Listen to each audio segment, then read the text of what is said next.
This is Kathy Sheeperstein of the Midwest Haunters Convention, and you're listening to The Big Scary Show. For the deepest, darkest crypts, to the backwoods swamp beneath of the body, for the inside of your casket, to the fears lying deep inside your subconscious, it's time for The Big Scary Show.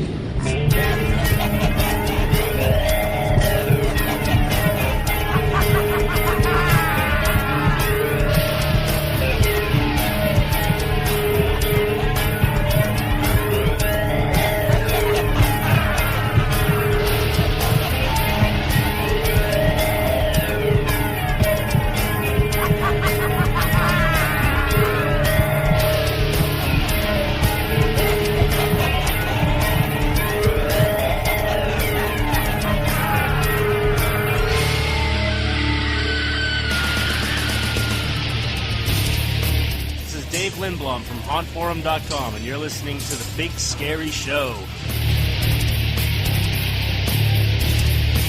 Hi, you're listening to The Big Scary Show, and I'm Gus from Spooky Dimension.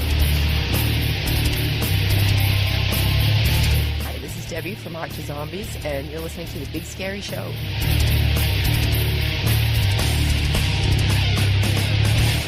Hey, this is Nick Wolf.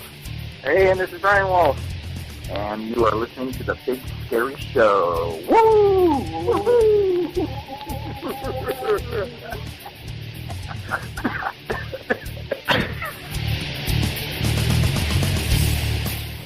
This is Thomas. And Gabby. From Scream Shop Studios, and you're listening to Big Scary Show. This is Victor Barito from Ghoulie Manor and the American Scream, and you're listening to The Big Scary Show. Oh my goodness, it's The Big Scary Show! You're listening to The Big Scary Show with 3 big scary men and 1 that wears more makeup than I do. This week, on another special Big Scary Show, we continue with coverage of the Midwest Haunters Convention 2013. We talk to a few more vendors, some new, some old, some you may know, some you may not. We cover some more behind the scenes, and maybe even another elevator confessional. Storm continues to rant in a Haunt Minute. The unknown scare actor once again makes you face your fears. The Haunt Rocker throws out a pair of tunes guaranteed to get you moving as you're building your haunt.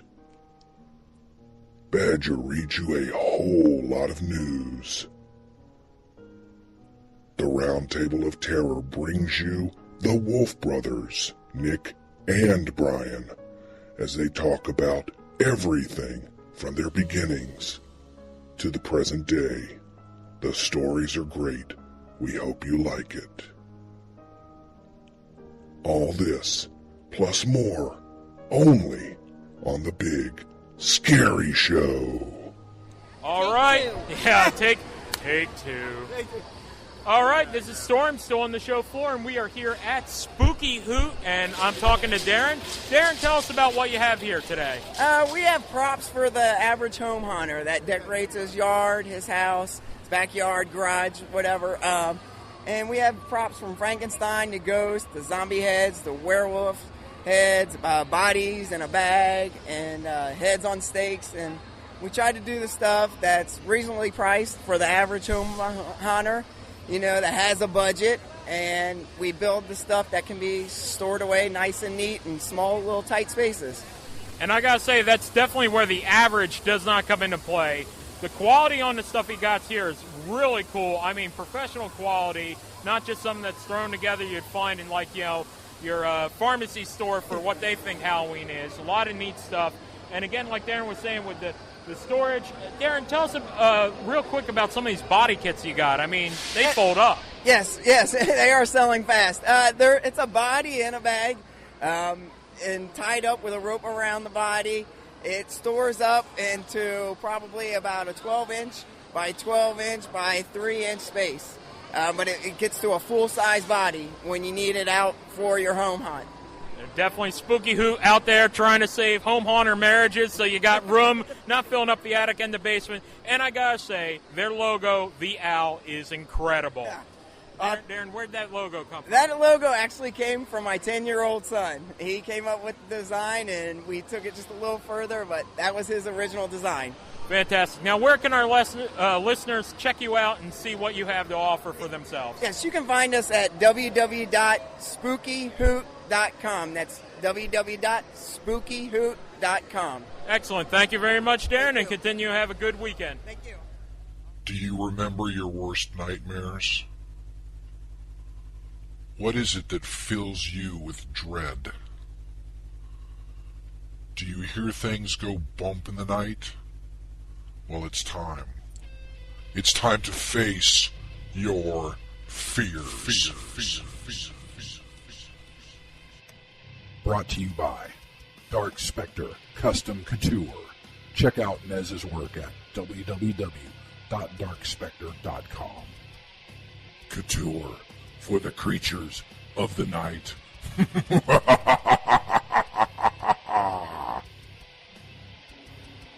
All right, Haunters, the Unknown Scare Actor here. It is now late June. I've been watching the Facebook posts, and all of the haunts are starting to advertise for actors. Well, I've talked to quite a few actors that work at the Dent Schoolhouse, and I keep hearing a recurring theme.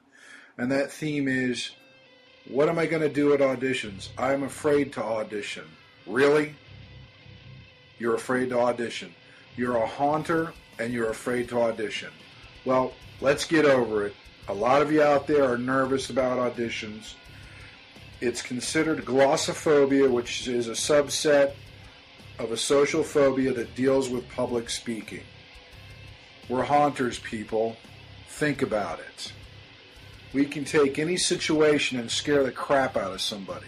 So why can't you take yourself out of the costume and do it in front of 2 or 3 people deciding where you're going to work in your haunt?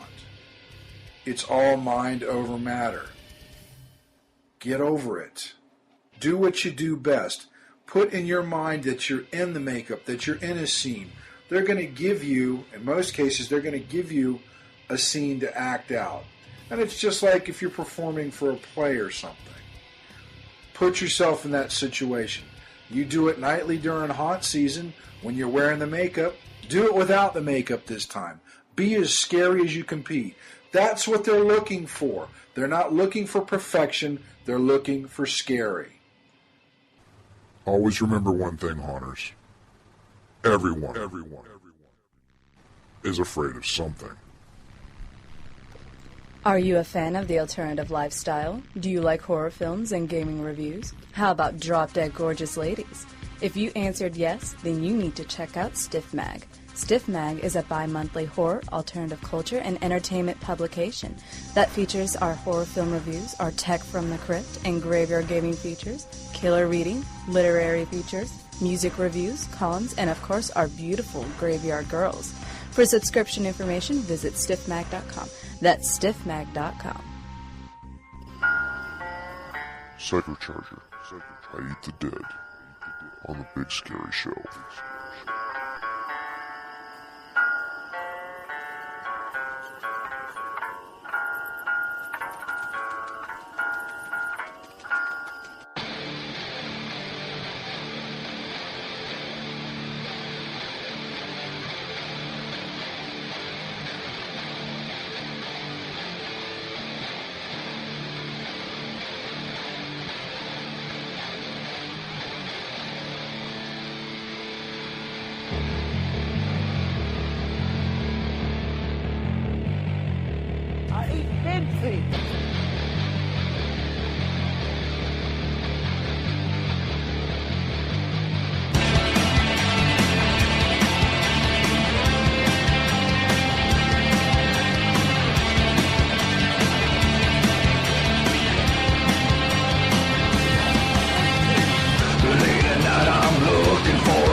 Something in my brain ain't just right.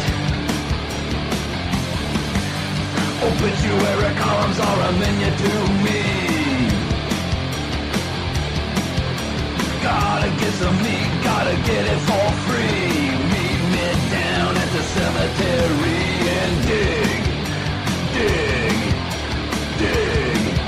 'Cause I eat the dead and dig, dig, dig. 'Cause I eat the dead in the pale moonlight. I work through the night. It's hungry and I just can't fight. I'm a psycho rocker and a grave robber. A shovel in my hand from one part to another. Years ago I ate my mother and dig, dig, dig.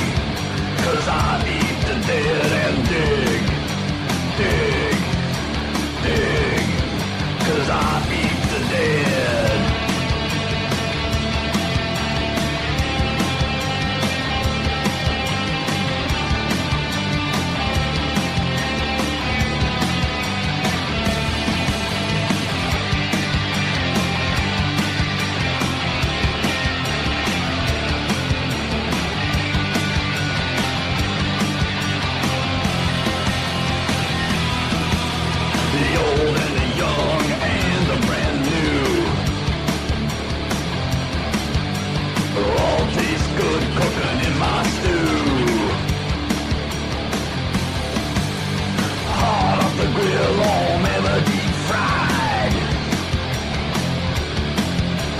Thyroid salad and an eyeball pie. Don't mind the taste of formaldehyde and dig, dig, dig. 'Cause I eat the dead and dig, dig, dig. 'Cause I eat the dead.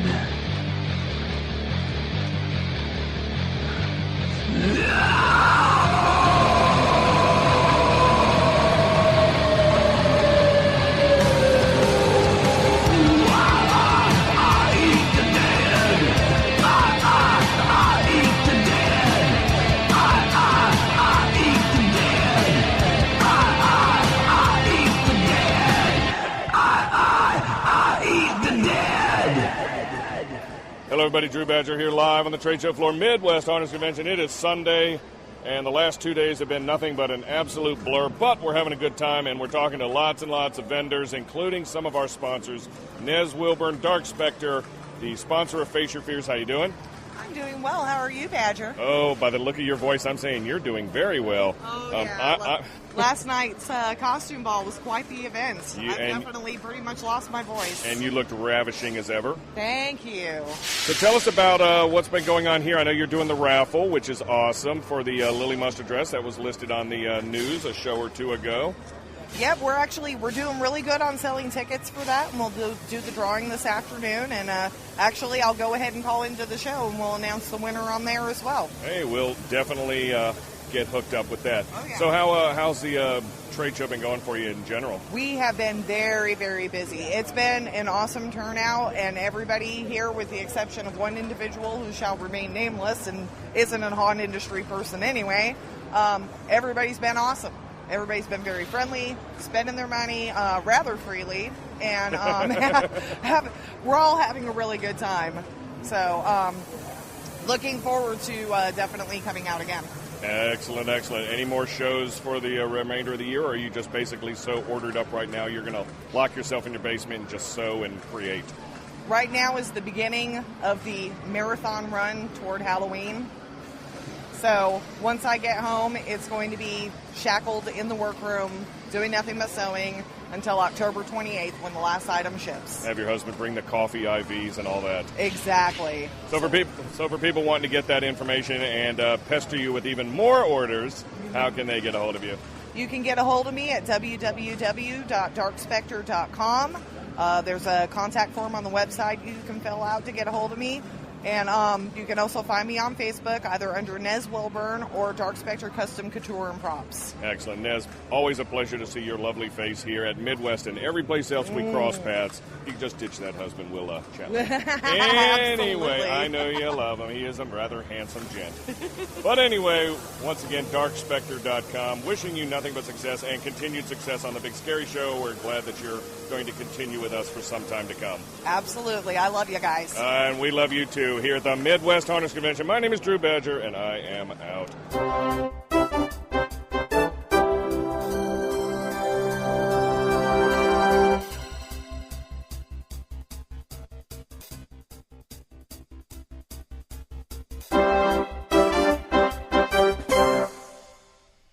Greetings, mortals, and anything else listening. Welcome to the Big Scary Show's Deadline News. We start off the news with some news from Virgil Franklin. Virgil is back. In 2004, Virgil, master of the Ether Muse, released his now classic Out of the Ether CD. Over the next few years, he became one of the haunt industry's hottest soundsmiths, with such releases as Clown and Hillbilly Hell. In 2012, Virgil experienced the loss of full use of his hands, limiting his ability to compose music without pain and numbness. In early 2013, he retired from haunt music and began extensive medical intervention. This past week, Virgil contacted the Big Scary Show to let us know he is back. Virgil's newest haunt opus, Into the Ether, will be released July 31st, 2013 in digital download only on the Lame Duck Digital label. He continues to offer his complete catalog in MP3 format for only $50 in digital download format. Contact Virgil via Facebook at facebook.com/virgil.franklin or at vfranklin@vinu.edu for more information. Welcome back, Virgil. We have some news from Rob Zombie. Musician and filmmaker Rob Zombie will unleash his Great American Nightmare on Los Angeles this Halloween season. This bone-chilling experience will combine the most advanced haunted house attractions with a not-to-be-missed music festival from top artists in hard rock, alternative, EDM, and more every Thursday, Friday, Saturday, and Sunday from October 10th through November 2nd at the Fearplex in Pomona, California, just outside Los Angeles.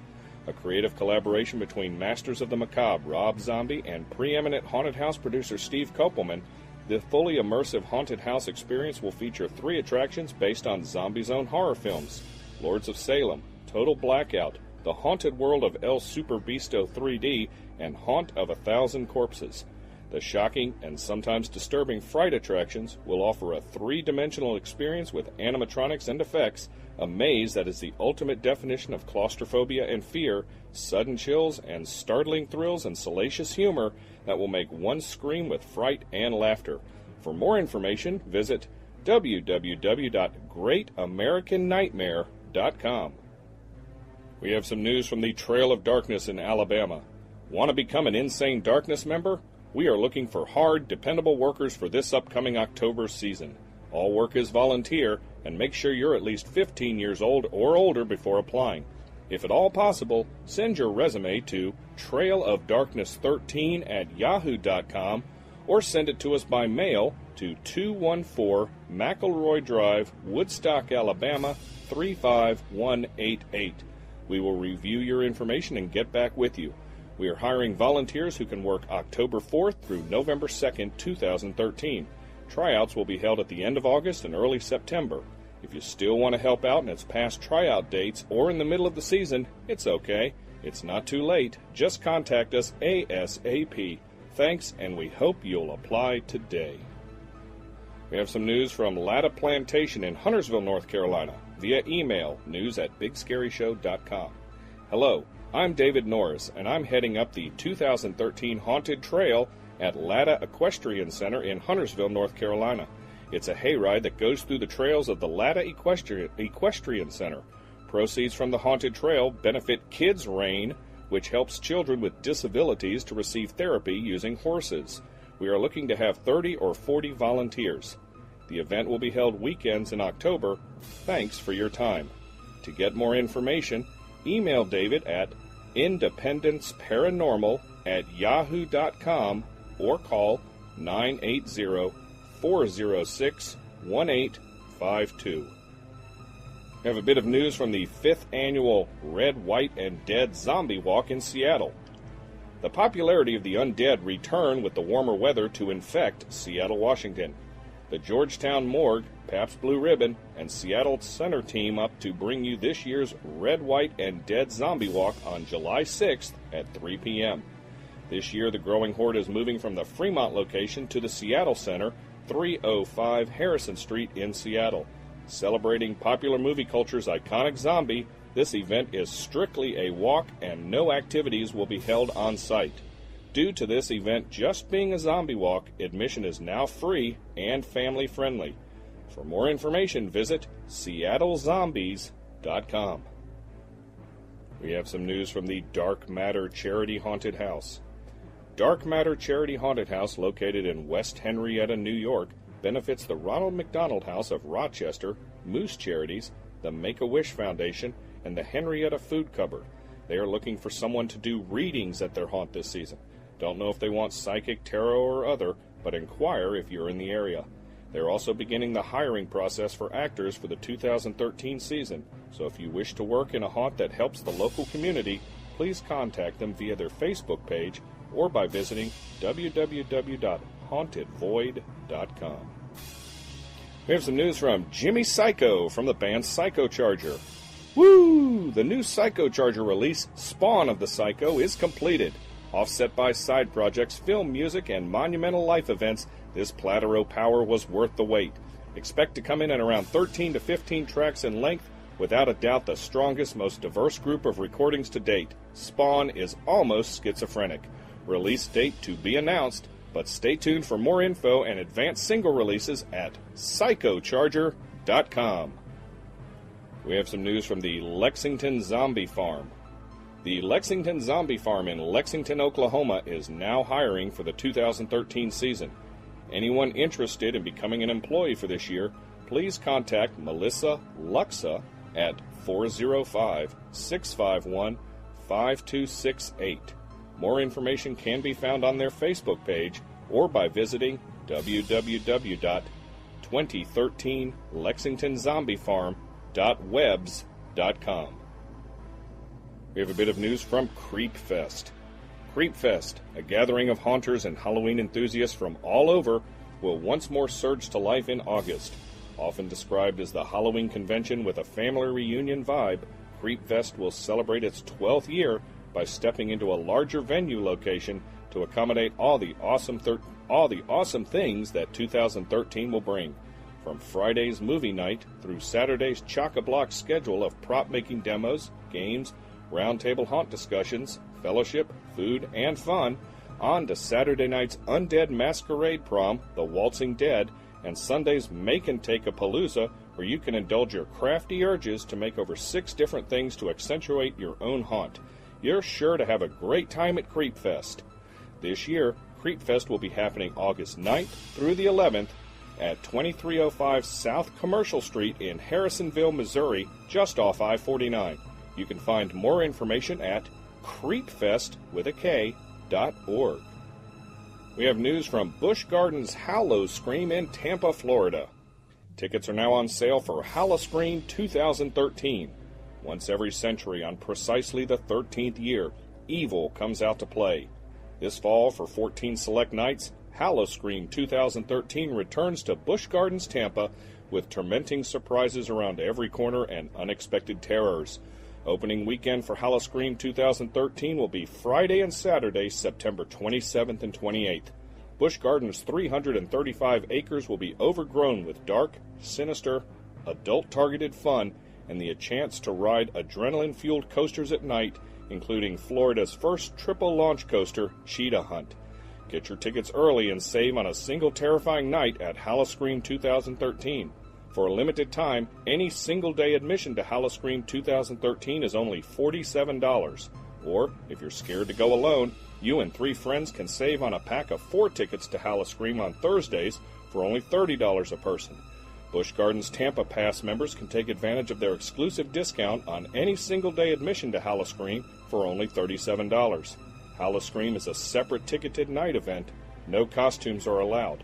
For guest information, visit howloscream.com or call 1-888-800-5447. This year's event contains intense adult content such as violence, gore, and blood, and is intended for a mature audience. We have an update to Days of the Dead Indianapolis. We regret to inform you that due to work-related reasons, Heather Donahue of the Blair Witch Project will not be able to make it to Days of the Dead Indianapolis. Heather and the rest of the cast have suggested that the Blair Witch Project reunion should include the three of them together, as this would be the only true way to call it a reunion.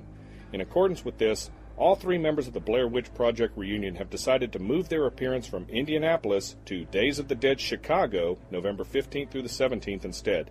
Days of the Dead and the Blair Witch cast apologize for any inconvenience or disappointment this may cause their fans. To keep up with all the latest news, visit daysofthedead.net. We have a bit of news from Haunted, Illinois. Submit your event to our 2013 Haunted House and Halloween event directory for free. Recently, we reset our directory, deleting all of the old listings from 2012. This means that even if you have listed with us in the past, you will need to resubmit your information. If you want to be included in our 2013 directory, submitting your event is free and easy. All Illinois Halloween-related events are welcome, regardless of whether you run a commercial haunted house, charity event, or just have a yard display. Submit your 2013 information now. Just fill in the online form at www.halloweenillinois.com/submitform2.php. We have some sponsor news from Screamline Studios. For the past month or so, we have been locked up in the shop working on a secret project. But now that it's been announced, we've been doing some scenic painting for Rob Zombie's Great American Nightmare. Now part of the crew is working in Georgia, doing more on the Great American Nightmare, and working with Trey at the Haunted Montrose in Montrose, Georgia. Remember to check out ScreamlineStudios.com for all their latest news and product info. We have some news from Halloween Adventure Superstores in Sherman Oaks, Canoga Park, and San Bernardino, California. We are hiring for our building crew and warehouse. You need to come fill out an application at our corporate office if you're interested in working for us this summer. Come by 8441 Canoga Avenue in Canoga Park to get yours. Good luck to all the applicants. For more information, visit www.shophalloweenadventure.com. We have a bit of news on the China Grove Zombie Walk via Facebook. On Saturday, July 13th, we are going to flood the streets of China Grove, North Carolina with the undead. Zombies will walk, or shall I say lurch, through the streets to amplify the picturesque zombie theme. Come dressed as the undead and walk through this small town to help such a great cause as the Children's Miracle Network. Come out and join the fun, try something different, and have an amazing night. Survivors beware, the zombies are coming to China Grove. For all the info you need, visit facebook.com/China Grove Zombie Walk. We have some news from the Haunted Empire at Bradley Farms. Haunted Empire at Bradley Farms, located at 1543 Maple Avenue in Elmira, New York, is now hiring for the 2013 season. Open Fridays and Saturdays at 7 p.m. in October, featuring 4 attractions: House of Lost Souls, Trail of Terror, The Black Hole, and Paintball. For more information, go to hauntedempire.com and click on Monsters Wanted. We have vendor news from the Brothers Rich FX. Remember, folks, we are still offering a huge deal on our giant puppet monsters. Normally $2,100 per puppet, you can now get your choice of 3 for only $5,000. That means you save $1,300 on all 3. Plus, you get to customize them any way you want. You can even add LED eyes for $35 a character, or one of our Boo Boom systems for $450. Get that extra blast for your buck. Get your orders in early so you don't have to wait all summer to get them. Call Jake at 812-589-7528 or Ashley at 419-944-3196 to order. And to see pics and get more info, visit thebrothersrichfx.com. Finally, we have some big news from Midnight Syndicate. On July 19th, Midnight Syndicate will release its 16th horror album, Monsters of Legend. This tribute to the golden age of horror will feature sweeping symphonic horror instrumental music and sound effects in the signature style the band pioneered. We want to make you feel like you are a character in one of those classic horror films, that you've entered a world where any of one of those iconic characters from the Universal Horror and Hammer films could be right around the corner, said composer Edward Douglas. The CD artwork features original images from classic Universal Studios horror movies, including Frankenstein, Werewolf of London, and Dracula. Listeners will hear the influence of the Universal Monster, Hammer, and Euro horror films from the 30s through the 70s in not only the music, but in the images the songs conjure, added Gavin Goska. Although the band promises the new disc will deliver the dark atmosphere haunted attractions, role-playing gamers, and Halloween enthusiasts expect from them, they feel they've crafted a disc that transcends their favorite time of year. As we did on Carnival Arcane, we're always trying to take things up a notch, both musically and with the sound design. There is a lot going on in this one, plenty to pull you in, spark your imagination, and keep hold of you anytime you're looking to visit that mysterious place in your mind's eye. The CD will be available for pre-order the first week in July. In addition to other new merchandise, Entity Productions Halloween Music will be releasing a special edition 12-inch vinyl version of the Monsters of Legend album, hand-numbered and limited to 250 copies. For more information, visit MidnightSyndicate.com. Remember, folks, if you have news about the haunt, horror, or Halloween industry, please send it to us at news@bigscaryshow.com, and we'll get it on the air. No news is too big or too small. This concludes this edition of the Big Scary Show's Deadline News.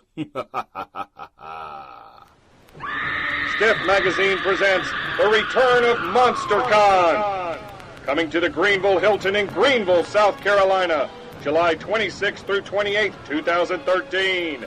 MonsterCon will feature celebrity guests, including guest of honor David Prowse, comic and toy vendor areas, panels and discussion groups, special offers for local and independent artists, horror and sci-fi themed entertainment, the MonsterCon Film Festival, live music by the Graveyard Boulevard, Valentine Wolf, and others, anime, sideshow performances by Captain Stab Tuggo and Madame Maybell, late night entertainment for adults featuring single cell entertainment, and much, much more. For more information, details, directions, and tickets, visit monstercon.org. That's monstercon.org. Don't miss the return of MonsterCon. Order tickets now before it's too late.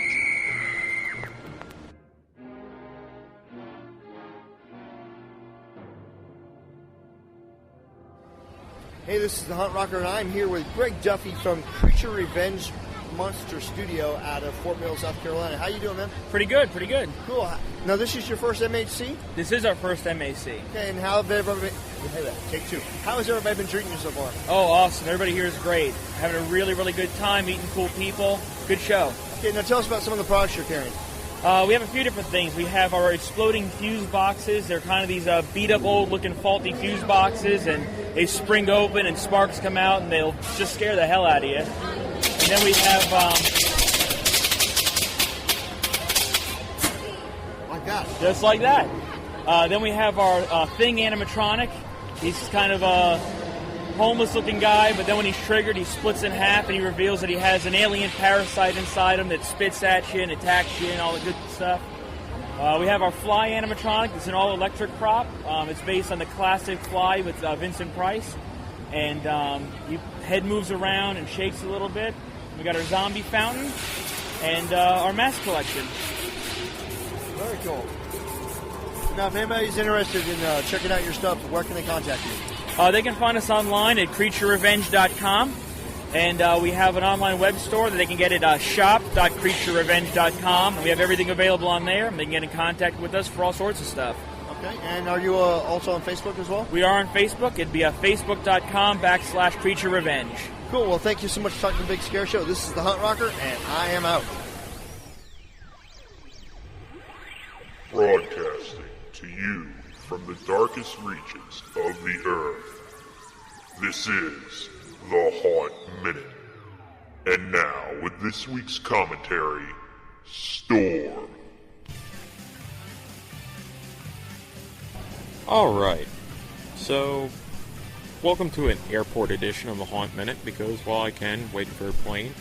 And one of the things to point out, and Badger would not forgive me if I didn't talk about this, was the lack of use of gongs in your haunted attraction. We're at BD's, and somebody got to ring the gong by the grill, and boy, that's fantastic, and what a great, fantastic sound. And, you know, some musical instruments are just not used. Gongs, definite must in the haunt. And even in your clown room, we've used cymbals at our haunt, which have been fantastic. Some people don't expect, you know, even horns, kazoos. I've had somebody with plastic bags scare people, just crinkling in their hands. I have no idea what else to say. Damn, my brain just died. I have no idea where I'm going with this anymore. It's only 56 minutes. Damn. That was it? I don't know. 56 seconds. Oh, that too. I was going to say 56 minutes. That's That'd be a long haunt minute. Yeah, that'd be a new record.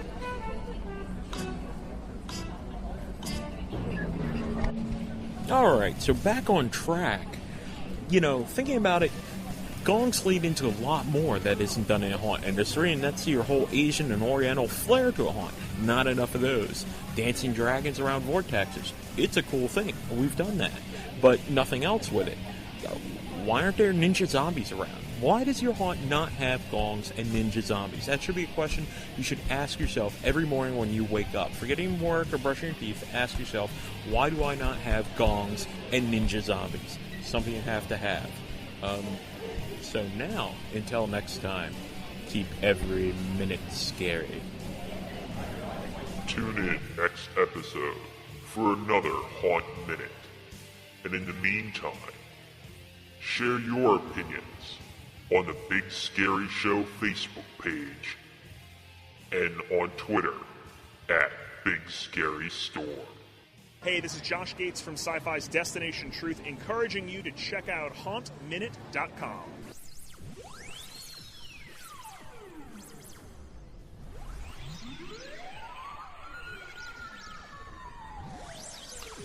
Elevator confessions.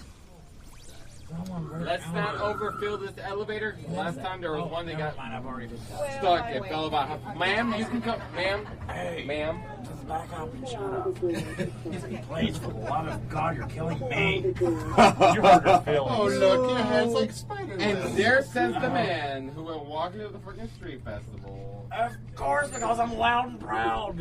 In front of all the cops. We are going up, ladies and gentlemen. 11, please. Somebody hit 11 for the sport over here who's sitting all the way to the back of the elevator. We're on level number. Do not press the up elevator button until you're ready to go. Dorks. What are they, a bunch of clowns? What is that? Oh, okay. I don't know. Yeah. Oh, we had Damn that. those I'm a clown incognito. Again? Again. Secret clown. We give for a few more. Dude, you're from Jersey. They got bit with a wing. We have Mother Goose. Hi. Now don't goose her. There you go. And there's a kitty cat.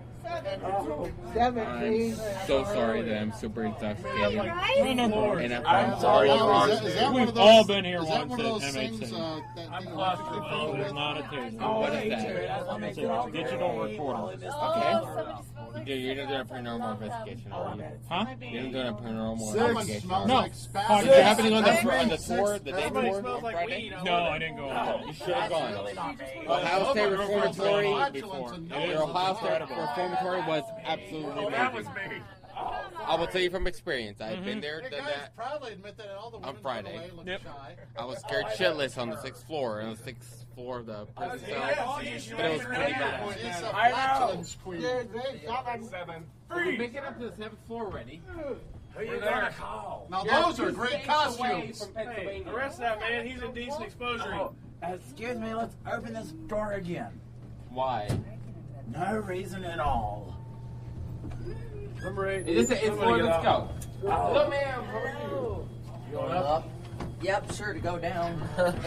I actually walked up the elevators and my legs are still shaking from fatigue. You're silly tonight, aren't you? I'm what? Silly. I'm See? silly, I'm I got cool shoes. retarded. 9? 9. She passed silly. 9. I thought that was you. 9. Negative. I swear to God, I'm 11. gonna kill somebody in this elevator. Yay! Awesome. Dead people. Wait, we're Can I already take dead. parts? You're too late for that now, Not Face. fair. 10. 10. Goodbye. Going up. We're going up. Doesn't matter. We're going up like 6 different stops. It doesn't matter. Oh, that's a lot. Where are we? Where am I? I saw the Three Stooges movie. It was actually good. I was Nah. laughing. I was laughing. For something modern. Well, Gangway! Gangway! 11. Gangway! Thank you. I'm sorry. Son of a bitch. You just touched my butt. Hi. Hi there! Hello. Hey, don't be jealous. Hey, girl. This kid looks better than me. Got it, baby. Hey, that's me. Holy shit. Holy shit. Holy shit. I hope you're just like riding the elevator recording everything, are you? Of course. Oh, yes. This fucking elevator sucks! I agree. 17? For elevator confessionals. Peace out. What do you have? Bye. She I was was very... in Army. Been out just over 2 years. Well, that's all we have to do. Is he a female? No. Exactly. Excuse me. All right, and this is Storm, still on the MHC show floor, and I'm here with the American Haunters. And yeah, if you're not at this show and have missed this booth, you've missed out. Kevin and Holly, tell us about what you have. Well, for the show, we brought 2 new figures. We have the Pumpkin Man. He's called Out of His Gourd. And we also have our new Steampunk Zombie. The Steampunk Zombie has lights in it and fog. And we also have our 2 new animations, which are our Zombie Dog, who sprays foam and spits at you, and our Teddy Bear, which is always the hit of the show. He's very interactive.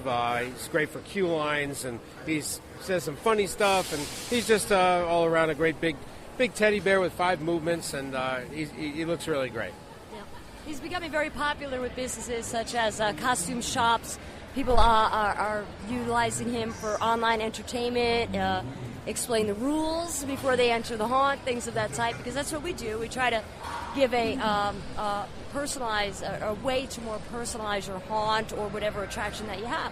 So we can revamp him So any the way. tracks can be customized. Absolutely. Yeah. So it'll say your name, it'll say whatever you want, and you can have a lot of fun with it, and in a sarcastic way. It's a great way to be sarcastic and get away with it. No, it's definitely excellent and definition of a showstopper. I don't think there has been anyone who's tried to walk by the booth and has not stopped for this horrific-looking, mutilated, creepy teddy bear standing on a bunch of baby blocks. Literally, he's, 6 foot high or so? Yes, he is. Yeah. 6 foot. Definitely something out there, and, your cue line, your beginning of your show, and entrance to your clown house is that. Kevin, Holly, how can our listeners find out more about your products? You can check out our website. It's theamericanhaunters.com. And we've got our full line of backform products, our special effects, our detailing plaques and so forth. And we also do a lot of custom work. We'll consult with your haunt, and we'll come in and detail it just like a movie set. Yeah, we've been doing a haunt for, it's going to be 38 years now. And we know what it's like when you're putting everything into it. You get stuck on something, you obsess over it, and then all of a sudden your walls aren't done. It's not distressed, stuff like that. So we're now actually offering a service like that to try to help people out a little bit in whatever way we can. We've got great back form that we can put up there and kind of come in and let you guys, let the haunter do whatever they need to do and let us take care of all the, as we say, all the dirty work, so to speak. Yeah. Excellent. And definitely, listeners, check them out. Really awesome look to everything they do. And, I mean, it's just worth checking out Freddy the Scare Bear because there's sure to be a Nightmare 3 with that one. All right, I'm back to the show floor. Kevin, Holly, thank you very much. Thank you. Tired of surfing all over the web to find the latest haunt news? Why sift through hours of those video tube channels trying to find the latest how-to videos? Isn't there an easier way? Of course there is. Introducing HauntersDigest.com. With HauntersDigest.com, just one click will put a world of haunt information at your fingertips. from the latest news to vendor information to video tutorials. And don't forget the soon-to-be world-famous Haunt Brief, which takes a deeper look into many aspects of the industry. There's even a directory of over 800 haunted attractions, so you can find the right one for you. Still not convinced? There's even columns written by many experts in the industry covering a wide range of topics. Rumor has it a certain member of a particular podcast might even write for HauntersDigest.com.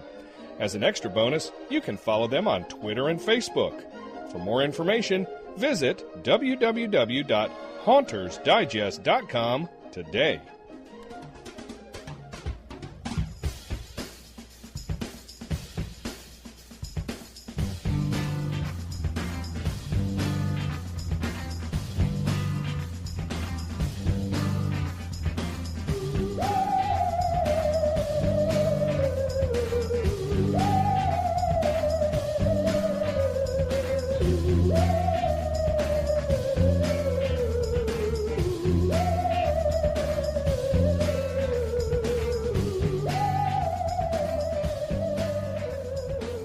And ladies and gentlemen, it is that time of the show that everybody loves. It is, of course, the Round Table of Terror. And you know, ladies and gentlemen, there are very few people in this industry that you can call truly legendary. And it's even rarer when you have two of them.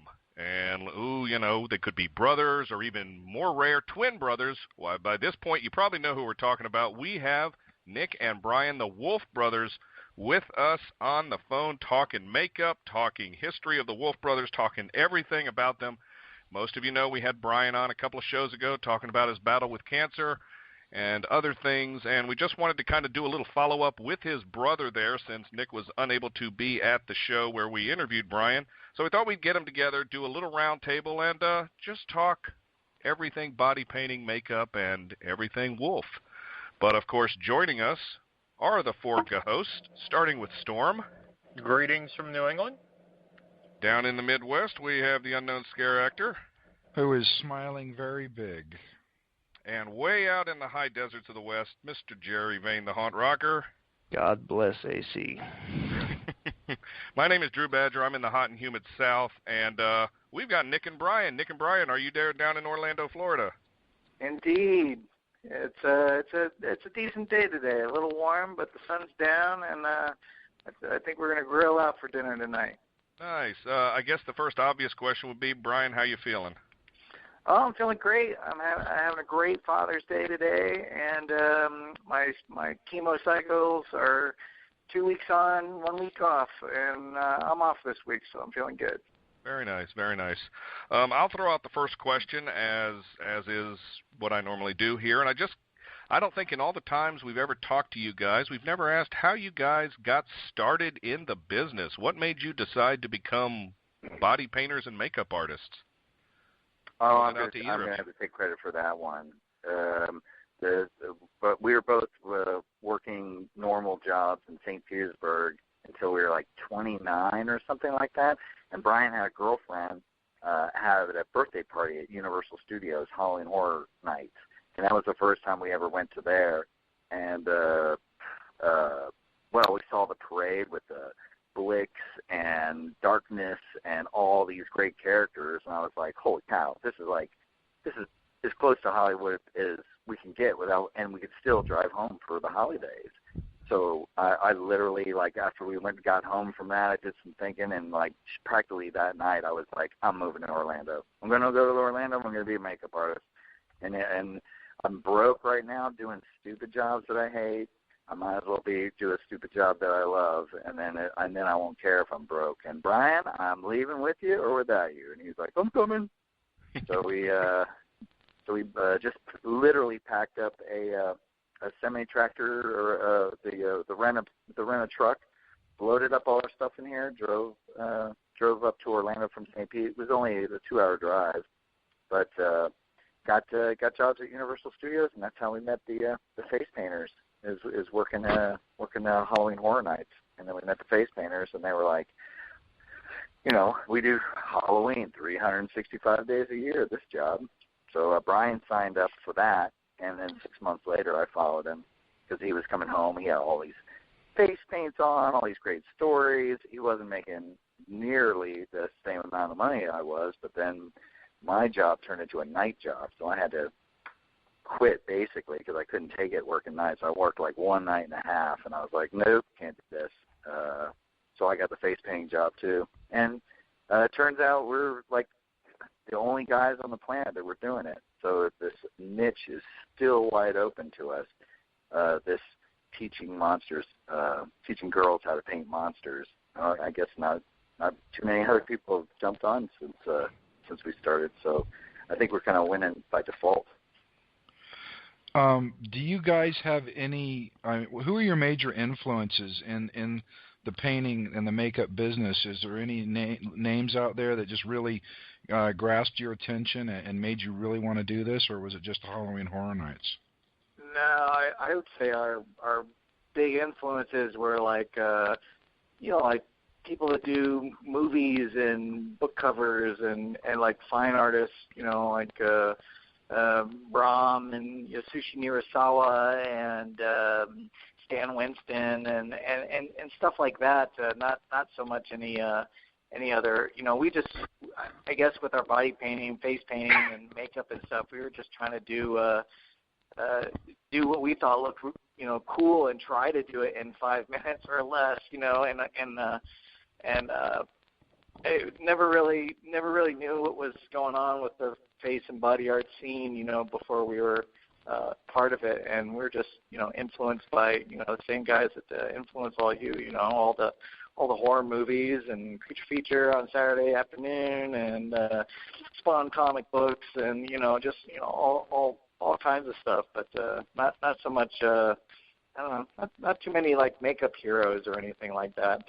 More the other stuff that takes days and weeks to make and things like that. We try to replicate it in a couple hours, and I don't know. That's kind of the fun and the challenge of it. Did you ever grow up reading like Warren comics with the old Boris Vallejo prints and Frank Frazetta and all that? Creepy and eerie. Oh I yeah. used to read that and Famous Monsters of Filmland. Yeah, and heavy metal. And yeah. Nice. Now I have Fangoria. I have to ask you guys. You're from St. Pete, correct? Yeah. Okay. I grew up in Central Florida, over on the East Coast. I grew up in the Melbourne area. And you mentioned Saturday afternoon Creature Feature, Channel 44. Dr. Paul Bearer, Channel 44. Yes, Dr. Paul Bearer. I used to watch that too. Oh, he was great, and had all those puns and stuff that he would write. We even met him a couple times. He would do appearances. He'd be at the Burger Chef or something like that, and we'd be like, oh. And our dad would say, hey, come on, we're going to go meet Dr. Paul Bear at Burger Chef. We'd be like, woohoo. And it was really honorable. A horror host at a burger joint? That's just cool. Burger Chef. Remember you got to build your own burgers there? I remember Burger Chef. Yeah. Extra pickles. Yeah. Now he you never guys brought Benjamin Bach with him. I don't know why. you got to keep the mystique at home. Now you guys also were musicians at one point, correct? Yeah, so we still play around. We just did a remake of Godzilla, only we've been recently inspired by Lamb of God. Yeah, new favorite band called Lamb of God, and they play really fast, really aggressive, and so we kind of put a twist on the old Godzilla tune from 70. What was that from? 79? When did Blue Oyster Cult come out? Spectres.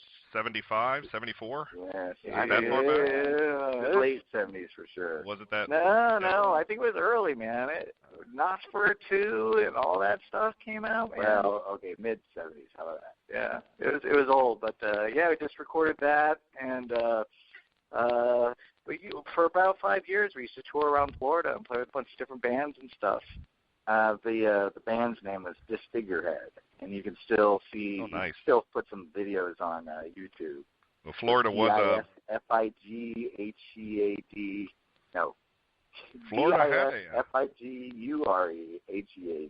That was the band. Yeah, for a state as sunny and warm and pleasant as Florida, they do have a pretty rockin' death metal scene, for lack of a better word. Morbid Angel, lots of other bands from that area. Oh yeah, we've opened up for Deicide and Genital Torturers and Acheron and a bunch of death metal bands, black metal bands, power groove bands, and we were kind of more Pantera-ish as opposed to, Obituary or something like that. But we definitely had no problem, playing with death metal bands and stuff like that. It was a big when we were doing it. Between 91 and 96 is about when we were doing it, and that was huge death metal scene in Tampa Bay and in Orlando. The death was huge back then. And it was definitely a big influence on our music. Yeah, right. There was a lot of Death was from here, and Obituary, and Morbid Angel, and there's a ton of Florida death metal bands. Did any of the music scene influence anything you paint or create, as far as the makeup or anything? You ever wanted to just go out and create it? Because we were drawing Eddie and stuff when we used to listen to Iron Maiden, and I think that's probably where we got started drawing monsters. Godzilla and Eddie and Vic. Guar was a big influence on it because when we saw them, we decided to dress up like them for Halloween, and we were doing so well on making the costumes. By the time Halloween got around, we wound up making 9 of the characters, and the band even played out with everybody dressed up like Guar, and that's really what got us started making costumes. Because after Guar, we made our Guar costumes with paper mache and everything else. We got to meet the band and everything because we met them at Peaches and showed them the pictures of the costumes, and they gushed over it and everything. But that was the first time we made a whole 9 costumes for our friends, and that's the next year we did Mortal Kombat, and then we did Mortal Kombat 2 the next year, and now since then we've done Lord of the Rings, Alien and Predator, Pinhead and all the Cenobites, and that's just been our thing, is making big groups of our friends into going to Dragon Con and stuff like that, and making all these costumes and makeups for all our friends so we can get the big group shot. And it all started with Guar, so the music definitely influenced the art. Yeah, I've talked to Dave Brocky on another show I used to interview for, and just really, really nice guy. Seen him a bunch of times. Always be sure to wear your white suit when you go see Guar. Oh, yeah. Oh, we've been to a few Guar shows. Yeah, Dave's nice. Danielle spent the night once, and Nick took her to the beach, and she's still got makeup on and doesn't shave and has bones in her dreadlocks and stuff like that. Oh, and bruises, covered with bruises. So he took her out to the beach, and he had a guy come up and start going, "Hey man, when's the band playing again?" And "Hey, did you see Guar last night?" Like they didn't recognize her because she didn't have her, skull bikini on or whatever, and it was very funny, and then the guys walked away, and she's like, it was so surreal that these guys are gushing over your band, and I'm standing right here, and they didn't say a single word to me, and that's all. And all the girls were yelling at her, too. Everybody was going, "Gross!" Like, everybody was doing cat calls. Like, all the girls were being really mean, saying that she was gross and stuff like that, and yelling at her. And I couldn't have been more proud. I'm like, "Screw you girls, I'm with Guar. I'm with the Guar." Right, so I met her Hyman, and then she, she called the band. She said, "Hey, I'm okay." I spent the night with some friends or whatever, and they're like, "Okay, well, just get here for the next show. It's in Orlando." So we took her to Orlando, and she got us all backstage, and we got to see the slaves run the hoses, and it wasn't really an after party. Everybody was pretty much drinking fruit juice, and nobody was really partying down or anything. But it was still cool to see everybody trying to pack their costumes and how to run the stage from backstage. I'm sure the costume changes when you got all those characters sitting back there. It's got to be a well-oiled machine to do that from whichever monsters have to come out. They're with just like song. everybody else. Dave was bitching he couldn't find a box big enough for his shoulder pads. And it's just again, I don't think it matters.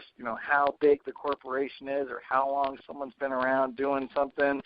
It's still a jackass on the other side of the phone, that doesn't know what the hell they're doing, and it's like I think that's with everybody, everybody that realization I think we came to that realization when we got our contract with Marvel. And then everything we were doing with Marvel, we thought Marvel was this huge company, and we had, we were dealing with this multi-million-dollar conglomerate or whatever, and it was a bunch of screw-ups on the other side of the phone. Didn't know what, the one hand didn't know what the other hand was doing, and we were like, oh my God, this is just like our company.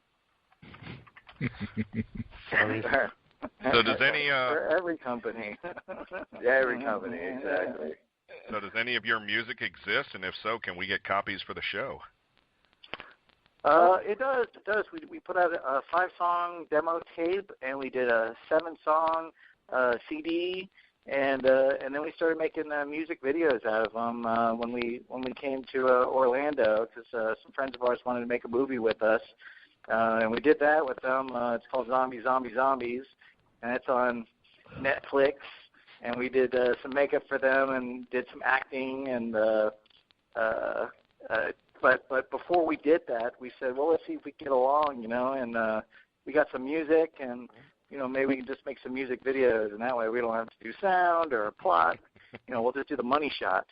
So we made some music videos, a horror music video, Mortal Kombat music video, zombie music video.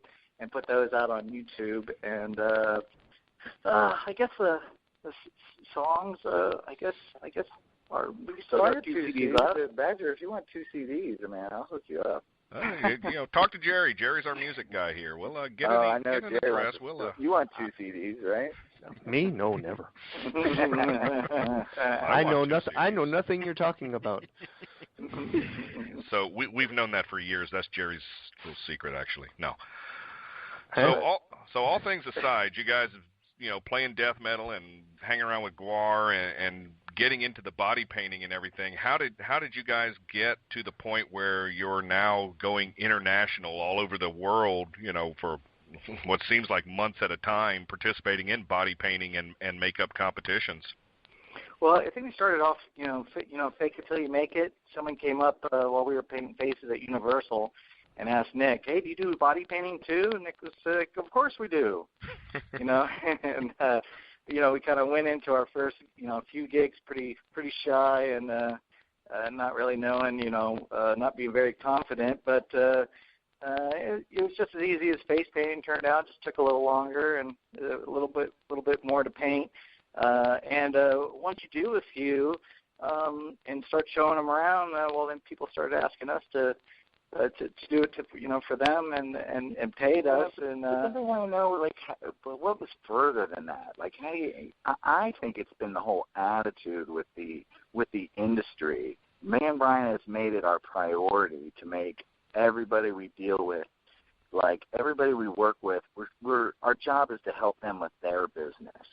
So me and Brian's job is to make you successful, and that's basically our full-time job is teaching. Yeah, we go out and demo makeup at a couple of conventions and stuff, but even then we're painting everybody's face for tips or free or whatever. So even though we get some tips and people have given us some good money to do the face painting, we still make you out to be the heroes, because at Midwest and HauntCon and all those, we've been painting everybody's face for 10 years. So of course all the haunters love us. We've been hooking them up every Saturday night at the ball, and that attitude of helping everybody and putting it out there and being enthusiastic and not complaining, taking the big jobs, small jobs, and the little jobs, and giving it everything we had, and including everybody else too. We're very careful about not. Giving everybody else credit. You point the spotlight on everybody else, like the people that take our workshops, and we point out all the things that they're doing great and they're all doing right. Everybody knows what their screw-ups are. Everybody knows what they're weak in. So we point out all their strengths. So I think that's what makes everybody so willing to point out our strengths. So what was the first haunt convention you guys attended? I think it was Transworld. Transworld in 2004. Yeah, that was our first big splash, and I remember the guys that working with, they wanted to pretend we were bigger than we really were. So we got a booth that we couldn't afford, and dress it up as cheaply and as big as we could, and and then we had a good product too. So by the second year that we'd gone there, we had quickly made a name for ourselves as having good makeup and being able to paint some cool stuff with it.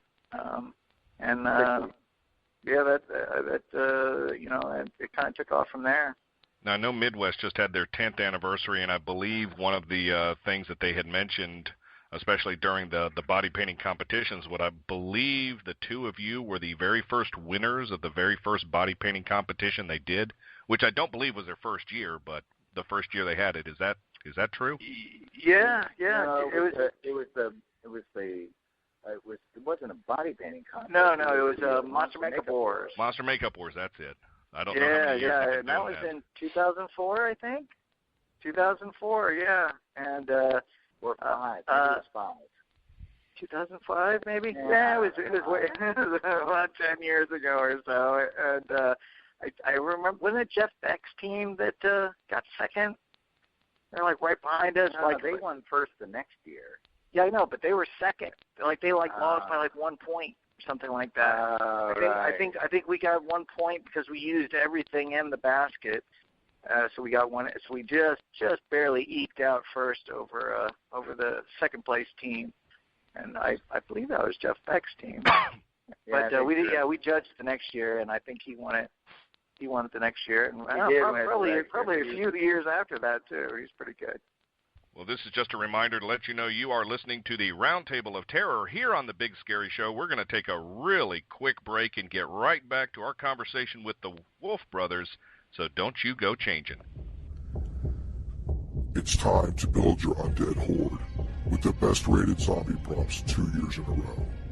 You'll find them at creepycollection.com, along with the scary creepy clown props, the frozen meat locker props, the deadly doll props, the creepy killer props, and the deadly deal life-size bodies. creepycollection.com, the online source for all your pro-haunting and animatronic needs.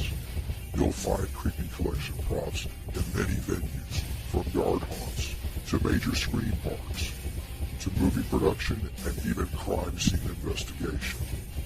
Featuring Fearflex technology, Creepy Collection is taking the static out of static. For your gore and more, that's Creepy Collection at www.creepycollection.com. And we're back to the Roundtable of Terror, talking everything Wolf Brothers. We're talking makeup, body painting, how they got started, a little death metal thrown in for good measure. You guys were talking just a second ago about winning the first Monster Makeup Wars. Was Bloody Mary sponsoring that at the time? Is that how you kind of got to meet her? I mean, she was a legend in the industry at the time, obviously. She has been for 20-some years. But how did you get involved with, meeting all these other people in the industry? Was it through haunt conventions, or was it through your reputation as being makeup artists and body painters? No, it was through the conventions. No, I think so. I don't remember. I definitely remember. Bobby's been going to these things, so I don't know if I met her at the Makeup Wars. I don't even remember if she sponsored it. I just remember hearing the story.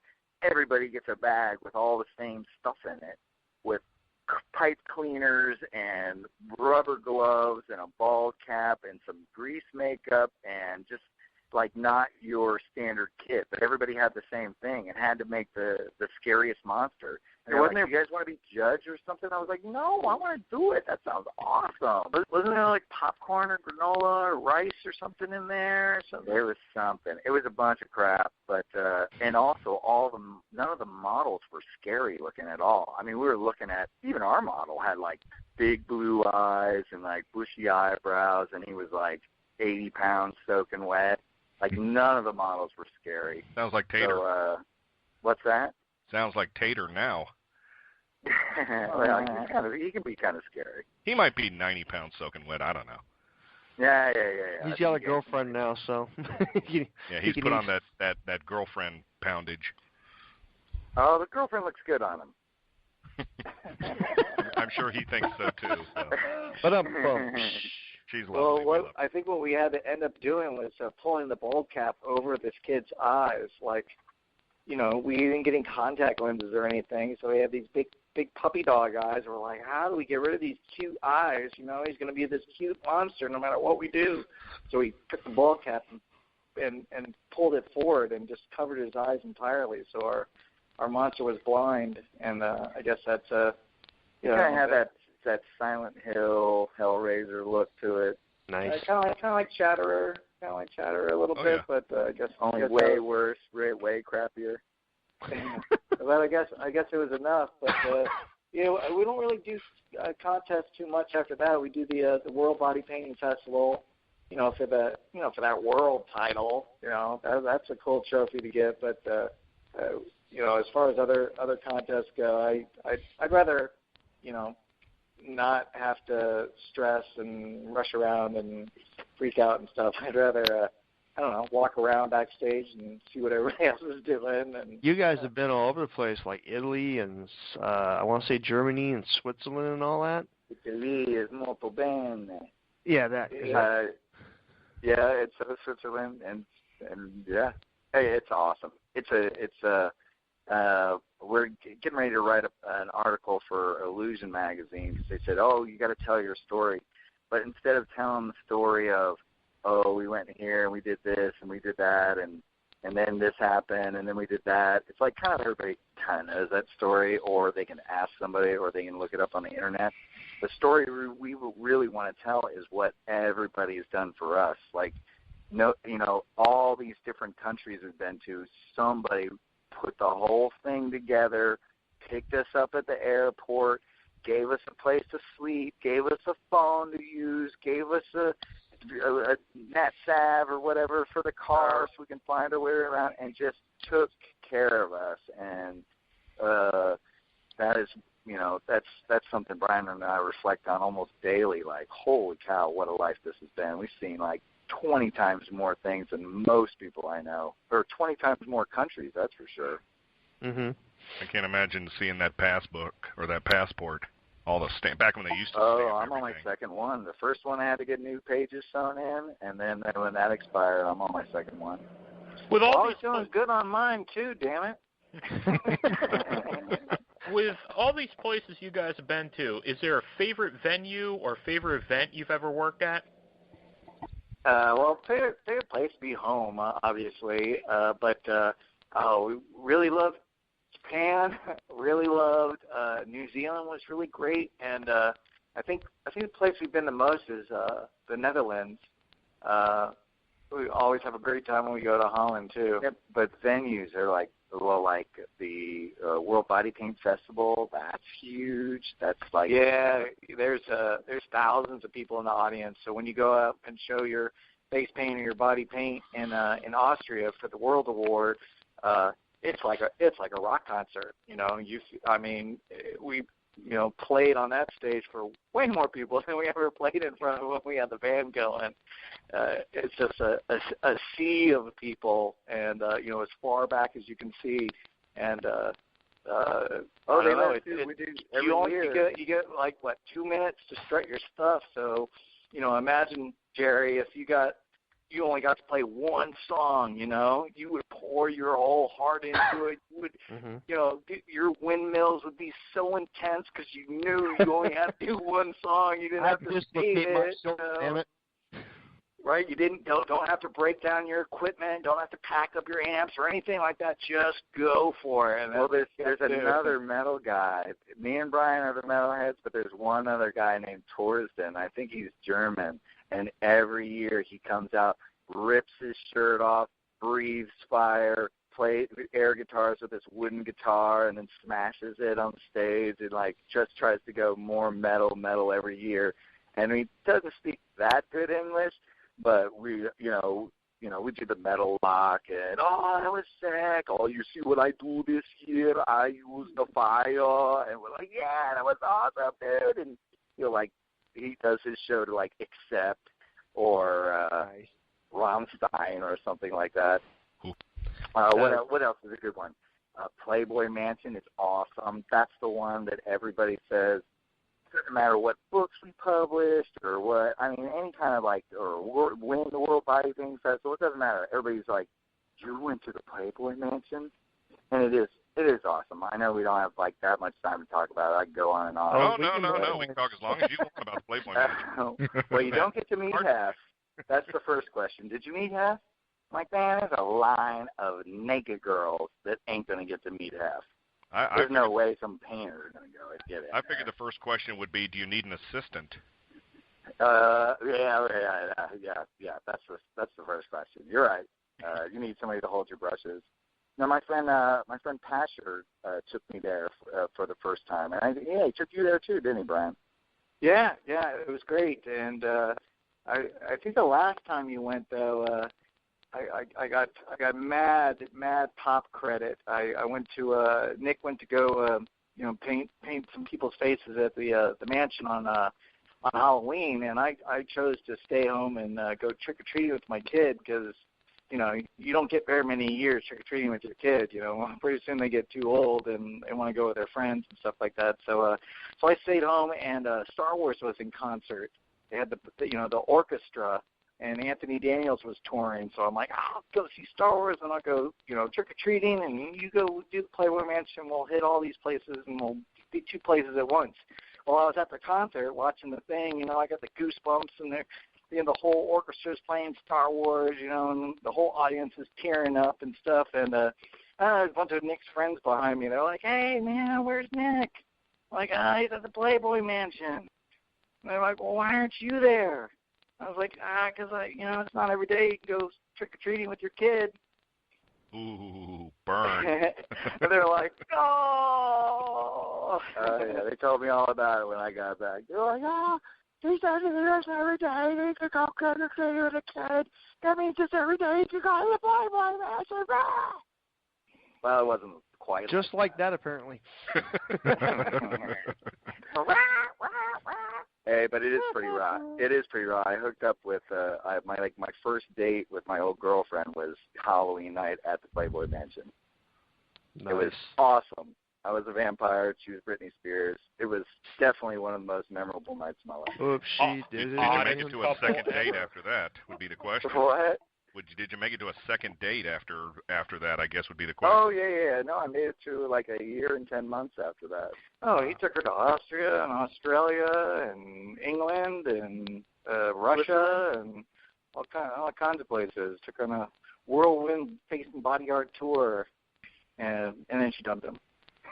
Now, with all the competitions you've done and all the different body art things you've done, has there been one instance where something went completely apeshit with regard to, you guys started working on the model and you're going at it and all of a sudden you realize, oh crap, this is what we expected? Have you ever had this one happen? Yeah, a bunch. I remember I forgot white at a gig once. That sucked. Black and white are pretty much your primary two colors that you use. You always use black and white no matter what. And I was out, so that was tough. We had a homemade squid blow up on Brian's chest one time, and I burned all the hair on his face and up his nose. But we got it on film at least, and that was fun. And then remember Eric Garcia from Face Off? Yeah. The twins? They've been working at Universal Studios with us for, 10 years or something. We've known those guys forever. Well, they were in our zombie video. So if you find the Disfigureheads video in there, see if you can find the Garcia twins. I think Laura's in it too. Laura gets her brains blown out. Laura Tyler, or Laura, what's her new name now? Dang it. Dandridge. Laura Dandridge. Her and the Garcia brothers are in it, and Eric was standing behind. Somebody had the splatter gun, and basically it's this ball valve that you hook up to an air compressor, and then it's got this hose that goes up like from your, and it's like on a belt, and it wraps around your waist, and this clear tube goes up your back, and then it sits behind your head, and there's a little hole cut in this tube, and then you fill it up with hamburger meat and fake blood, and then there's a little like a little trigger line that goes up your sleeve. So when you're getting ready to get shot, you know, you push the button and all these hamburger squirts out in the back of your head and splash against the wall, and then you act like you got shot. Well, Laura did that scene, but when we did it with Eric, somebody did it in front of Eric, and we thought, you know, one of those zombies would get, you know, because we have a whole horde of zombies coming, like 30 zombies. We wanted to shoot them off and have the blood splatter on the zombies and back them, but we got it on video. Eric takes hamburger meat and fake blood right in the face, right in the eyes at 30 PSI. Ooh. And his brother's laughing at him. That was a screw up. But he made it. He took it like a champ. Those guys never complained. They used to. One year we had to work in the lab with them, and it was their job to make all the fake bodies. Like they had we had Roseanne Arquette's body cast mold, and then this generic dude, and they would paint the molds with latex and fill them up with foam, and then push all these dead bodies out the whole season, bless their hearts. And then me and Brian got to take the bodies and then dress them. And, you know, that's the fun part. You know, you get put the hair and paint them. And that year we had the license for Freddy, Leatherface, and Jason at Universal. So every body that Garcia's made, we got to either put 4 slashes on them for a Freddy victim or cut them in half like they've been hit with a chainsaw or machete wounds, you know, and decapitations and things like that. That was like one of the funnest years at Universal for sure. Awesome. You mentioned the Face-Off a second ago. Quick question, what do you think about the show Face-Off? Do you think that's good for the industry? Do you think it over-sensationalizes the industry, or do you think it gives people the idea, oh, I can do that, and makes a whole bunch of I think it's great for the industry because I think every makeup artist, you know, and that's, you know, that works or even part-time or even dabbles in it in America has heard from somebody, hey, I saw Face-Off and I thought of you. So it's great press for everybody. Not really a show that you know, I want to go on, but I think I'm too old for reality shows, you know. You know, I don't want to be cooped up in some house with a bunch of cut into all your time going to the Netherlands and stuff, I guess. Yeah. Right. I don't think they pay enough to have me cut the phone line off from my kid, and yeah, definitely. I don't know. We're pretty well known in the business. It's not like we're missing out on this great press or anything like that. Like, hey, then you can sign autographs at HauntCon. You know, it's like, well, I don't know. We already do. How about some real money? You know, can you offer me a whole bunch of money? You know, or I'll judge. You know, or something. But I can come up there with a funny looking facial hair. I can do that. Yeah, I'll never forget HauntCon last year in Pittsburgh where I took RJ Hattie to meet you guys, and you invited us up to your room for a drink, and just watching the three of you guys chat and talk shop was fascinating. I wish I'd turned my recorder on just to hear you guys talk about that. I'm sure it was fascinating because he was like totally sober, and me and Brian were like 2 sheets, I think. I remember we were on a rant, and I remember thinking, this poor guy is listening to us like go on and on and on. Well, we didn't. It wasn't so bad. We just told him, hey, go downstairs, make friends with everybody at HauntCon. You know, what's my best advice? Okay, go hang out with everybody, meet everybody, because you're gonna see them next one and the next one and the next one. So you better make sure you're friends with everybody. And sure enough, that's what he did. He's like, hey, that's some great advice, and went and partied down. And he's the nicest, friendliest guy with everybody he meets, as far as I can tell. And then you went and put on a couple of sock masks. I think Brian did tell him, your 15 minutes is almost up. You better start shaking babies and kissing hands or whatever. And he jumped on it, didn't he? He's been going to, I see him at shows all the time now. He's always shaking hands, always smiling, signing autographs, and taking pictures, and he's working it. We love RJ. Good friend of the show. There's 60 of them now, right? There's 4 seasons. That's 60 makeup artists.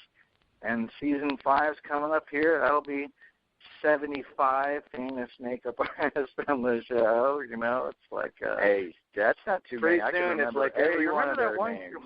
Yeah, sure. Who else? Who else can remember every single contestant? Or name them off, starting season 1. Let's see. Tom Devlin won that one. Let's see. Season 2 was anyway.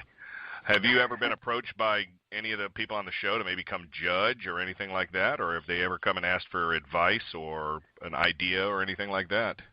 Well, actually, a few of them have, but I keep telling them the same thing. I'm holding out for my own show. If we can make this the Nick Wolf show, then we'll talk. But we'll see. I mean, I believe the networks know that the formula of the reality show, like the jig is up. Like everybody knows that this formula and is getting tired of it. So I think you're going to start seeing some changes because maybe even in Face Off, because I always hear the same complaint about that show. We want to see more of the process and less of the barely any drama that is. Or how about less judges? More process, less. I don't want to see the judges talking about the seam. Show me the seam. What are you talking about? I don't want to see your face making that sour ass look. While you're ragging on this makeup artist that's been busting his ass all week for you or whatever. I want to see the stuff. I want to see what he made. I want to see how he made it or how she did it. I want to see the step-by-step process, and I think everybody else does too, not a CGI rendering of what the process is and everybody, being nasty to each other. It's like, I don't want to see that. If I want to see drama, I'll put on All My Children. I've never thought of that, but you're absolutely right. There's at least about 4 minutes of every episode, which is just the contestants walking on and off that little platform stage and waving to the judges saying hi every episode. Yeah. Or running, and it starts now, and running and grabbing things, whatever. It's like, oh, man, there's so much dead air time that you could be filling up with interesting stuff.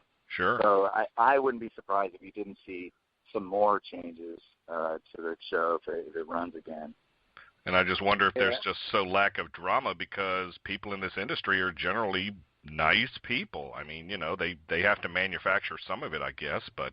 Well, I hope that they are also watching their P's and Q's because just somebody on the air, it's, that's going to be a lasting impression. And it makes the person that's doing the dissing look bad. Of course. Exactly. Everybody makes mistakes, but you don't always need them pointed out, right? But I think if you have cameras on you the whole time, and they encourage you. They encourage the drama. I have no doubt.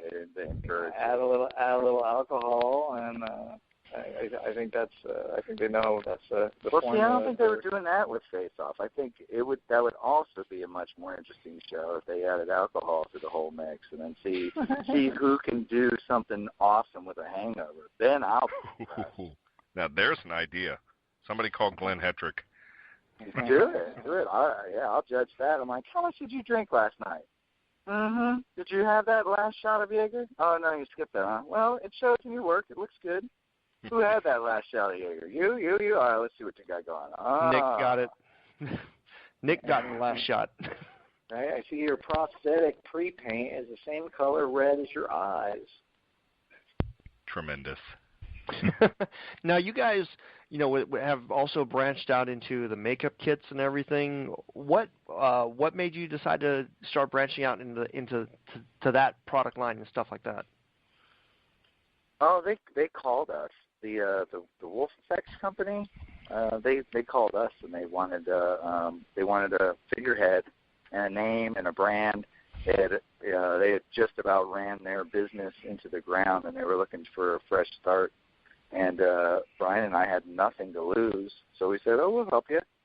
Because literally we were flat broke, and we didn't really have anything going. We were working part-time at Skull Kingdom, a haunted house on International Drive. And they said, hey, we're going to name this makeup after you, and we're going to do this and this and this. And we kind of knew they were a little bit crooked. We kind of knew, when somebody tells you to trust them, that you shouldn't trust them.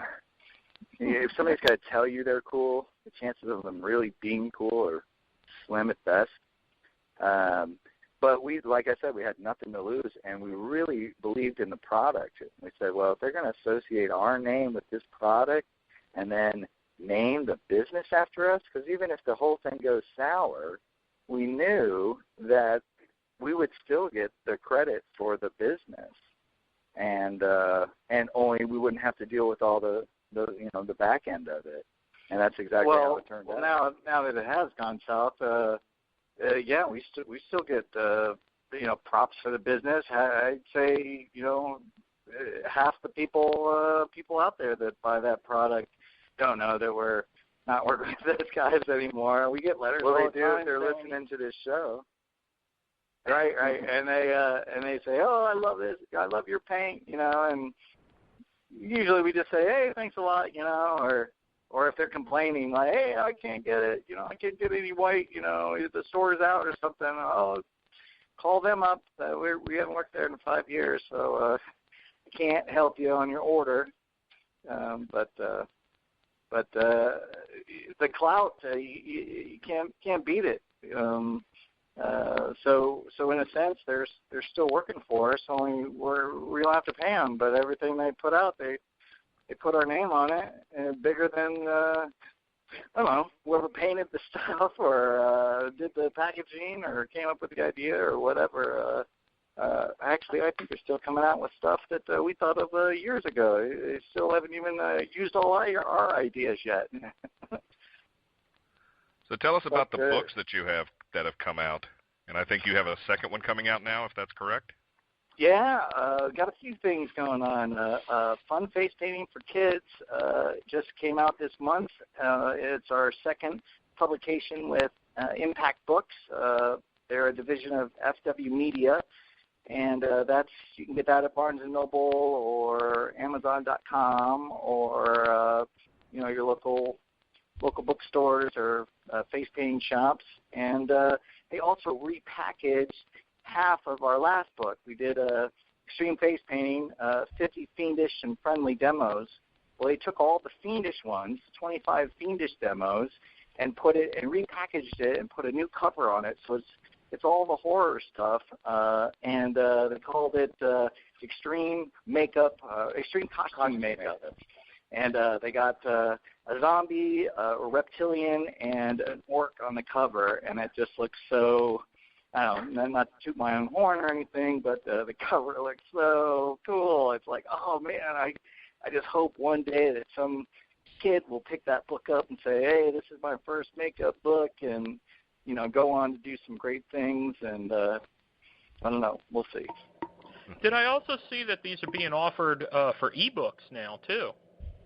Yeah. We can. We're on Kindle and iPad and iPhone, and I've even had a couple people say, "Hey, your book's the only one I can get on my iPhone with real big pictures." So I paint a lot of your stuff for my phone. Also, if you order it on eBay, eBooks or iBooks or whatever, there's also instructional videos that come with it.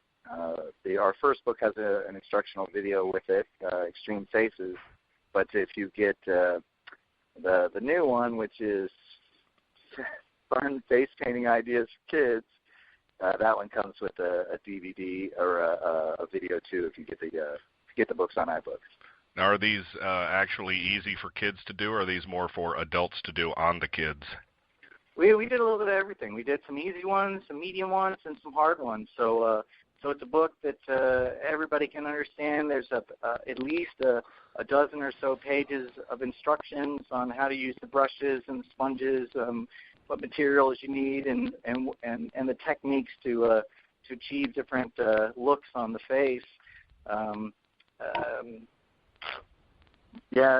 Everybody really likes the easy ones, but I think you would like the hard ones.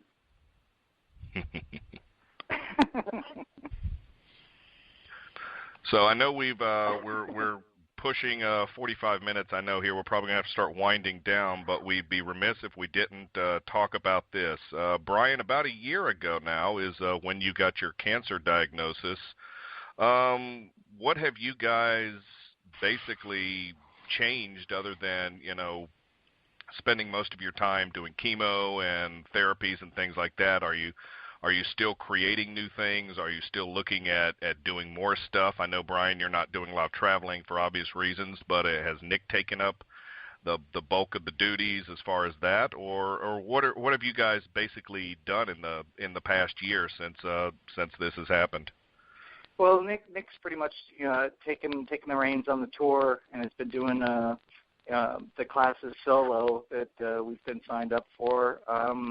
But I've done a couple shows, like local shows. There's been a couple makeup shows here in town that they had me come out and speak for an hour or just hang out or do a couple little things, and picked up a couple shifts at Universal, just say hey to everybody, and I just mainly been concentrating on healing and not worrying so much about the business. Brian tells me, of course everybody's like, well, what can I do? And thank God, Brian's like, go kick ass. Keep kicking ass. Kick ass. That's what I want you to do for me. So I'm like, I'll do it, Brian. I'm going to kick ass for you. But thank God it's kicking ass for me, too. This whole business really has kicked me in the ass because I didn't really appreciate what Brian did for the business until he stopped doing it. And then I definitely overwhelmed when it first started. And I just can't wait till Brian gets well again so I can take him for granted like old times. Yeah, you were mentioning at Transworld that it was like, damn it, he did all the booking. I don't know what I'm doing for this. Oh my God, Oh, I've screwed up so many times. I've cost myself thousands of dollars. This year, I've screwed up a lot, screwing up flights, having to change flights. I mean, by the grace of the secret, it's been light taps, but I've screwed up a bunch. Yeah, I gotta say. Go ahead. I was going to say, Nick, I think for the first time you looked as tired as the rest of us at MHC this year. I agree. Oh, believe it. Well, to get to MHC, I was coming from a gig in New Jersey. My flight out of Philly canceled because of all that weather, so I had to spend the night in Philly and take a 7:30 flight to Ohio. So Saturday morning, I got there at 10 after 9. I got to the airport, so I basically had like 2 hours of sleep, got up at 5, took the flight out to Midwest, then painted for 8 hours, painted people's faces, and then went and did 3 body paintings. And then they're like, okay, come on backstage, we're going to do this thing. I'm like, screw that. I'm checking in my hotel, and I'm going to take a shower, I'm going to shave. And then I put on the zombie costume and went down to party and stayed up till 5 or 6 anyway. Then that's why I look so bad Sunday. So I had to keep it going, yo. I'm like, just 45, man. I can't let these kids whip me. It ain't a party. It's not a party until Nick shows up at 6:00 in the morning, still ready to party. That's it. I keep it going. I'm keeping it real. Well, go ahead. Final couple questions.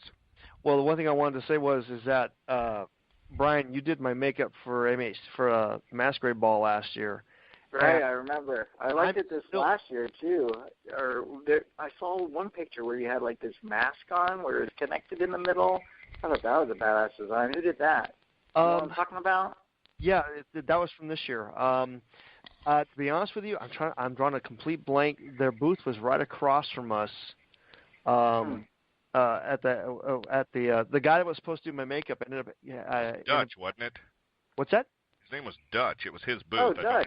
It was Dutch. Oh, yeah, but it wasn't Dutch that did the makeup. It was one of his assistants. It was one of his assistants. Right. And she did it in like 30 minutes, and then threw some zombie skin on and everything, and she's sitting there talking away, and next thing you know, then she goes, okay, here you think, and she put a Gene Simmons template on my face. She goes, okay, but I'm going to make this really distorted. I'm like, all right. So that's what came out of it. I mean, I was totally happy with it. Yeah, I like it. But what blew me away was I've never seen you guys in action doing your stuff, doing the airbrushing. I've only seen when the models come out.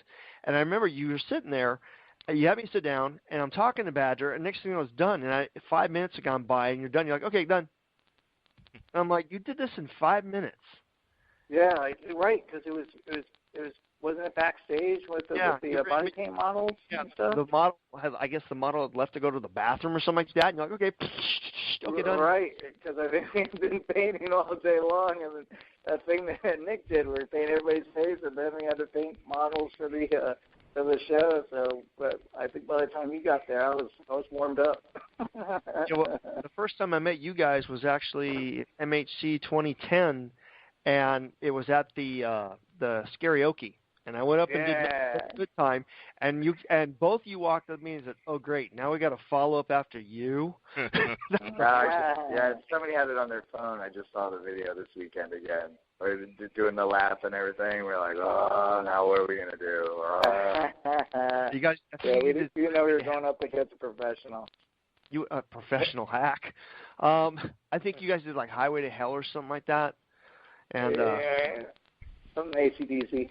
Yeah, that as soon as I met you guys, I looked at Storm actually, who was there with me. I go, okay, they're cool. Oh, well, if you try AC/DC, you got to have some decent nodes on your vocal cords. You can't be having all these like healthy, pink, pristine vocal cords if you're going to sing AC/DC. No, you got to damage those suckers for years before you can get out a good guttural growl. You know. That's funny. Hey, just listen to Pantera these days compared to what it was when they first started. Oh yeah, and some of them ripped them up. Yeah, he's trashed. Okay, anybody else? Any other questions? I got one quick one, guys. What's one quick piece of advice you'd give to a new artist starting out in today's industry? That's such a great way to end this thing. Well, I would say enjoy it is the most thing, because a career is a long string of gigs that goes, for the rest of your life, hopefully. And there isn't any going to be winning one gig, well, that's like what I mentioned, that it's going to make you feel like you made it. It's just, so enjoy the little gigs, the medium gigs, the big gigs. Do it to the best of your ability. Give your client the extra enthusiasm and put your heart and your love into it, and then you'll never lose. You'll always get that satisfaction, and you'll always return to that excellence, but also excellence in the rest of your life. If you really are impeccable with your word, if you really try to do your best to do right by everybody, and even if you can't do right, be honest about it and man up to it. I think impeccability and being impeccable with your word and just being true to that. Your integrity, I think, is the most important. It's more important than your skill or your genius or your experience, because I think most people would just rather work with somebody cool than someone that's good. If I got to work with someone that's really awesome and that's all they do is talk about how awesome they are, I don't want to work with them. I'd rather work with someone that that I got to help do what they got to do, but they're fun to be around. Well, Brian, go ahead. Spotlighted others. That works great. Brian, I know we asked this question to you in Orlando a few weeks ago, but I wanted to give you the opportunity here with your brother here and all that. In the event that we do not get to give you another interview for maybe a while or if ever, what would you like to tell the fans out there, your friends and everything that have known you guys, followed you guys, and have been supporters, been painted by you, and your friends and everything? Thank you. Because we couldn't have done it without them. I can't do it without my friends and family and fans. If you want to call the hunters and clowns and body painters fans, I call most of them friends. Because you see the same people, at all the same shows and the same places and stuff. But I would say thanks. Fans are only our friends we haven't met yet. Yeah. I guess so. I guess we got some fans because there's some people that I haven't met yet. But I would say thanks because I don't know. I probably wouldn't be doing this good. Who knows? If I even still be here if I didn't have everybody's support. Because of them, we've been able to pay our hospital bills and pay our rent and pay our my vet bills and pay my dentist bill and stuff that comes up that would probably freak me out because of the fans and our website that they've been donating to.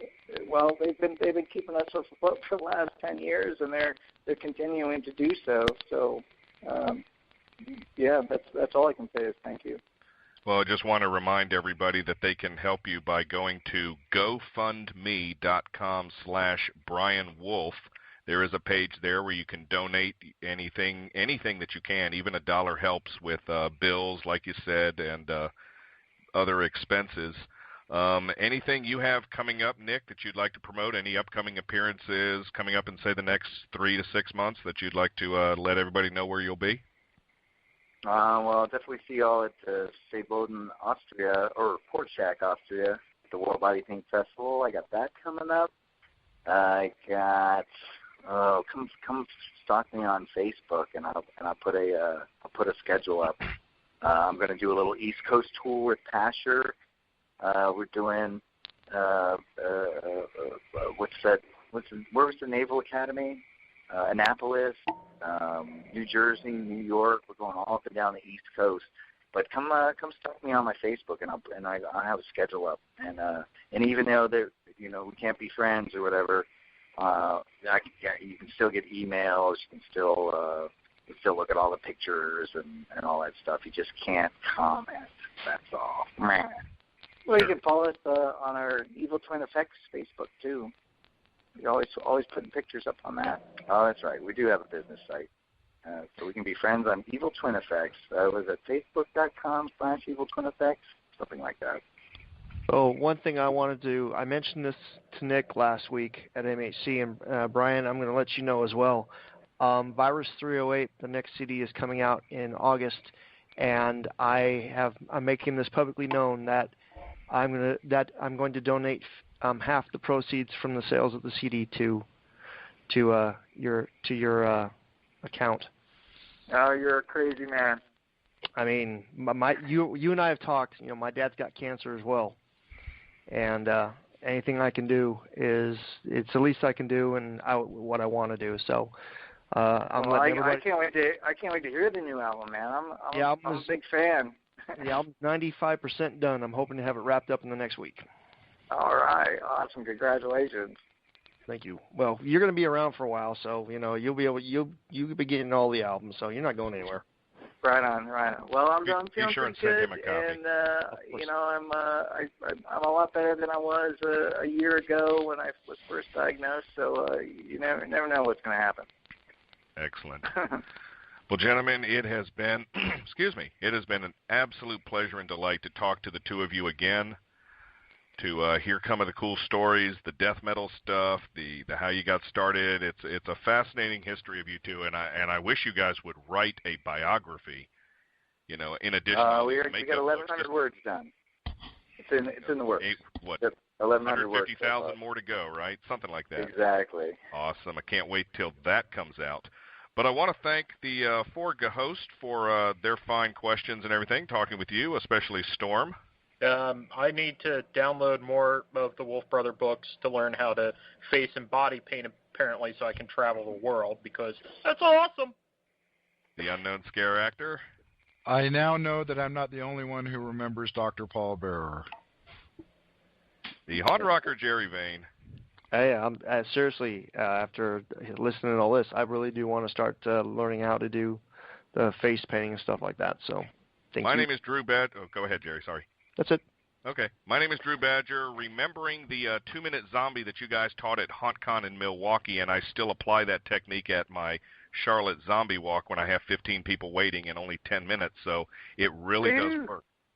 So once again, thank you, Nick Wolf, Brian Wolf. Brian, get well soon. GoFundMe.com/Brian Wolf to send your donations in to help him. Nick, we'll hopefully talk to you soon. Brian, hope to talk to you down the road. On behalf of the Big Scary Show, we are wishing you nothing but success and a speedy recovery.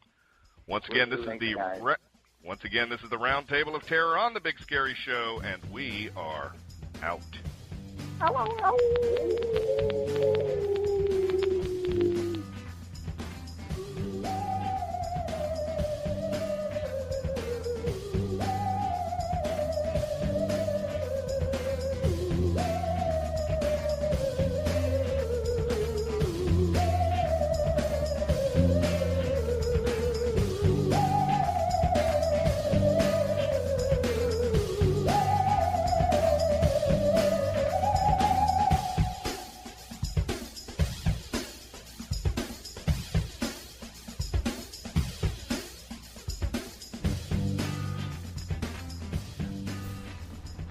Are you feeling just a little bit crazy?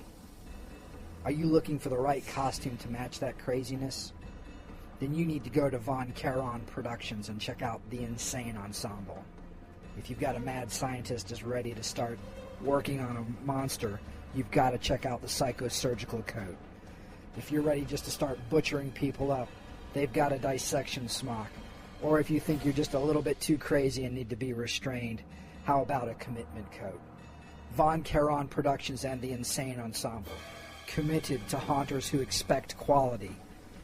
And remember, Halloween is but once all year. Von Charon Productions. Check them out at www.voncharon.com. That's VONCHARON,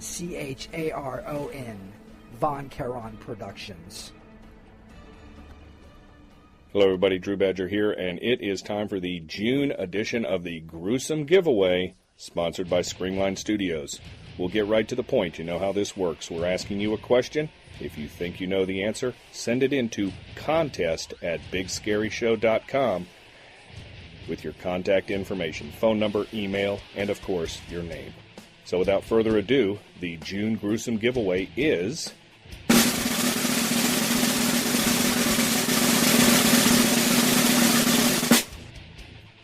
What 70s rock song did the Wolf Brothers cover? If you think you know the answer to that, send it into contest@bigscaryshow.com. And if your name is randomly selected, you just might win a fantastic prize, courtesy of Screamline Studios. Go visit screamlinestudios.com for a list and a catalog of everything they do. Once again, this is Badger with the June edition of the Gruesome Giveaway. Good luck!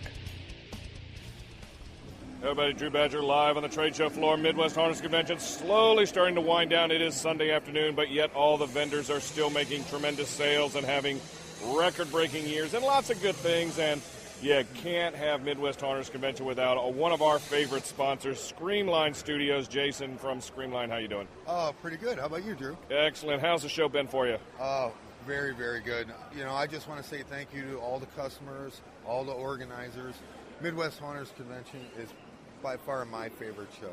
As is mine, and is probably the other three hosts of the show. So the convention has been good to you then. I noticed you did not bring as much product with you as normal.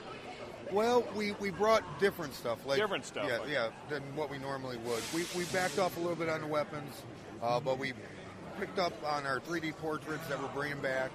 So, you know, in one end we brought a little bit less, but on a different end we brought some new stuff that we didn't have for years. And people have been responding to it very well. Oh, yeah. I mean, like I said, we're very grateful. Our latex was sold out almost on setup. So. Because nothing is better than Screamline Studios latex, correct? That is correct. You can say that. That's absolutely. I have used the Screamline latex. I love it as well. And, of course, everyone knows they're a fine sponsor of the Gruesome Giveaway. We have given away just a myriad of tremendous weapons and latex and videos over the year. And we want to thank you for your support of that and your continued support of that. I know that we are entering into our second year of this and probably even long-term beyond that. Yes, and actually, as you're saying that, I have something for you right now. Oh, my. Breaking news here on the Big Scary Show. I am wandering to the back here where Jason is pulling out some sort of, oh my God, isn't that the most beautiful thing you've ever seen in your life? Oh, that right there is one of the best-looking machetes I've ever seen. I love that handle, that side grip, everything. That is nice. That is a Screamline Studios screaming from the rafters type machete. I love that. Thank you. You're more than welcome. Thank you guys for being a great podcast. And I know that we'll probably be taking a few weapons home, or you'll be shipping us a few for years and years, along with all the tremendous latex video and all the other great products going along. Jeff Beck's videos. Jeff Beck's over here applying makeup with Steve Martini and some other things. So, Jason, once again, congratulations on a tremendous year at Screamline Studios and with the Big Scary Show. Here's to many more years together. Absolutely. As well as the Midwest Haunters Convention. My name is Drew Badger, and we are out. Virgil, Night Sins on the Big Scary Show.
Hello, everybody. Drew Badger here, live on the trade show floor, Midwest Haunters Convention 2013. My voice is rapidly going, so we'll make this short and sweet. We'll talk to a man that we love very, very much. He is a very handsome gent and a hell of a fun guy to talk to, and one of the best guys in the industry when it comes to your fog needs.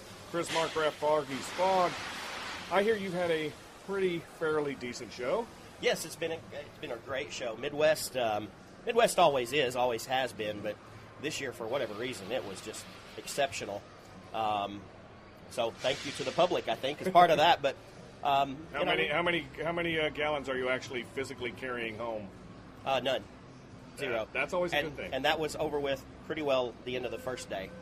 So it was just an amazing show. Really so now stunning. You're just like you're taking orders, trying to sell some of the machiners, the foggers, the basers. Yeah, all that. and most of those are gone now too. So Really? it's just been that kind of show where.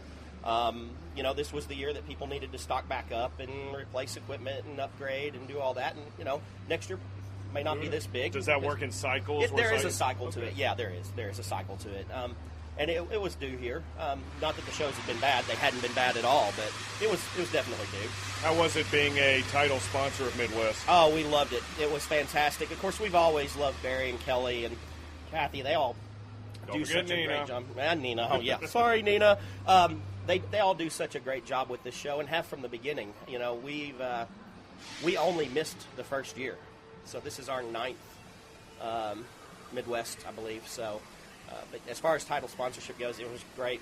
I'm sure do it again, and it's fantastic. It was a lot of fun to see all the people we love, and the attendance was amazing this year. It's a big show. It's a legitimate, full-on, qualified haunt show. And now for the question we obviously need to ask of you: which is the better, the Kentucky, Alabama, or Tennessee Shine that has been sampled this weekend? Well, I didn't do any sampling of those this weekend. Of course not. No, I really didn't. Just your personal opinion, then. From what other people have told you. I would guess that it would be Kentucky, since that's where the product was invented. And I would say Tennessee would be a close second. The hills of Tennessee, and Alabama's only beginning to learn how to do that kind of stuff. So. Ooh. I will not tell the folks from the Greenville Firehouse at the bar later tonight. Right. I love the opinions of one such Chris Markgraf. Don't tell them. Don't tell Paul at Atrox Factory. Don't tell Shane Dabbs. Just keep it all. Or there may have to be a shine off next year. I'm not going to have any part of that. Should moonshine be flavored? That's the question. I'm not even as a teenager and college guy. It was not my bag of tricks. It really wasn't. So I don't know. Should it be? Who can say? But anyway, Chris, it's been great to know that Froggies once again has had a stellar year at the Midwest Harness Convention. Congratulations on title sponsorship and the nice perks such as having your own personal transport trailer back here to throw all your leftover and empty bottles of frog juice, which seem to have just flown off the shelves magically. So, once again, congratulations. We look forward to seeing you at many more cons down the years. Froggies Fog. That website is www.froggiesfog.com. That's www.froggyssfog.com. And you can always reach us at the 800 number, which I don't have memorized, or direct to the office line, 615-469-4906.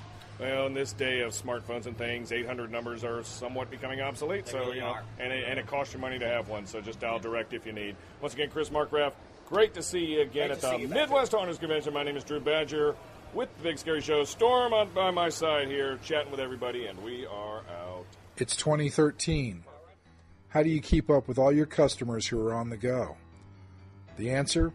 HauntApps.com. HauntApps is designed to provide your haunted attraction with a direct line of communication to your customers via the iOS or iPhone and Android applications. Some features you will find with HauntApps include customized branding with your attraction's logos, an interface that works for your needs, iPad enhancement for the iOS, audio-video playback, direct communication, and the option for online ticketing. Let HauntApps do all the hard work so you can concentrate on scaring the customers. That's HauntApps.com for your mobile application needs. All right, it's Storm still on the MHD show floor, and I'm here with Robert from Iwata. And Robert, tell us about the airbrushes and equipment you have.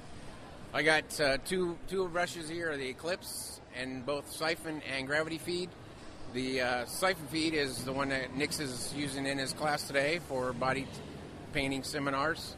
The gravity feed is also our brush is good for painting and body. You just can't put as much paint into it because it does have a cup instead of a bottle. But they are both great for entry level or experienced users. The siphon feed is a 0.5 millimeter needle, and the gravity feed is a 0.35, and they're both great brushes for body painting, general arts, t-shirts, shoes, whatever you like to paint. And so they're great brushes. Fantastic. No, definitely been hearing about them. You guys were sponsored for Nix's workshops both today, and he did one on Friday, and the people who attended that really enjoyed the brushes and really comfortable using them. How can our listeners find you and learn more about the airbrushes and what you have to offer? We can go on our website, tagteamhobbies.com, and we do mail order, and it's prices are competitive with pretty much anything you can find on the internet. It's brick and mortar or internet-only stores, and we provide support after the purchase of the product. So you're always able to get replacement parts or get a new brush, or if you need just a new needle, we got it. So we got everything from airbrushes all the way up to compressors and stencils, paints, Iwata Medea Com Art paints for both fabric and art. So Excellent. And what's the turnaround on some of the orders? I know haunts sometimes, that airbrush will blow up on the Sunday and they'll need something for the next week. And, it's we'll just run down to Harbor Freight. And that's always a mistake if you're trying to, paint 40 actors. If you're painting a model car, that might work for the weekend. But so what's the turnaround in orders? Well, Tom Grossman, he's the store owner, and he will do his best to get it out to as soon as possible. If it's a rush order, he can get it shipped the next available day. If it's UPS or U.S. Postal Service, he'll get it out to you as soon as possible, and give him a call or go to his website. He's always available for support, and he can give you an exact turnaround time of when he can get it packaged up and to you. So Excellent. It'll be good to go. Great. Sounds good. Thank you very much. And, yeah, definitely, listeners, check it out. Good quality airbrushes. We've been hearing great things about them all weekend. Hello, everybody. Drew Badger live on the Florida Midwest Harness Convention. It is Sunday. The props and the accessories and the lights and everything are being sold at a fast and furious pace. Everybody's out here making some good deals and buying lots of good stuff, and everyone's having a good time. And, of course, no stranger to our show. I had to run over here because I heard that this gentleman was completely sold out of everything. Jerry and Val, Creepy Collection, creepycollection.com. Are you truly and completely sold out? Yes, sir. As of yesterday, I would say 2, 3 o'clock, we ain't got nothing left. So what are all these people going to do when they're coming over here expecting to buy stuff and walk out? Well, they're going to have to place an order if they want something. That's about all. I know it's not an order show, but I brought 4 booths worth of props. I don't think I could bring any more. So the rule for next year is to get here early if they want to take advantage of the stuff. I'm not going to mention names, but we want to find early.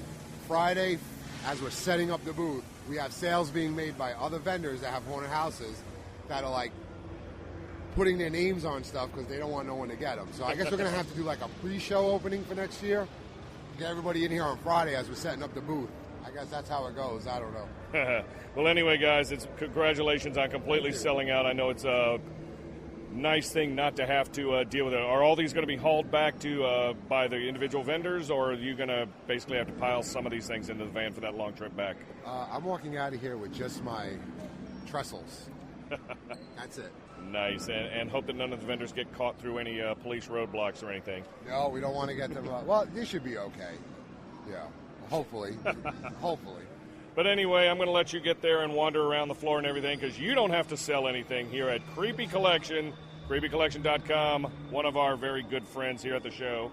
And, all right, Storm, still on the Midwest Haunters show floor, and I'm here at Haunt Pay, and I'm here with Alex. Alex, tell us a little bit about yourself and the site. Cool, sure thing. So I run Haunt Pay, and we help haunts with scary, simple payment solutions. That can be anything from accepting credit and debit cards right at your haunt. We've got wireless terminals, so you can do that even in the middle of a cornfield, or all the way to online ticketing. We just launched a brand new online ticketing engine at hauntpay.com. Actually, tix.hauntpay.com.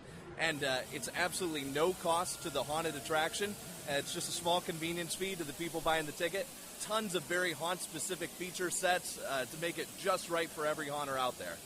Excellent. Now, with the solutions with it, you guys do seasonal, or is it something that you got to keep paying for even though you're only using it, a sixth of the year? Oh, definitely not. I'm glad you brought that up. Yeah, on the credit and debit card solutions, absolutely not. You only pay for the months you're up and running, and that's one of our big sell points there. On the ticketing stuff, there's no cost to you guys ever, so it's just that convenience fee, so you don't even have to worry about that part of it. Now, for the options and stuff that haunts can use with it, do you guys only do the online features? Do you feature other ways of ticketing, the in-person live?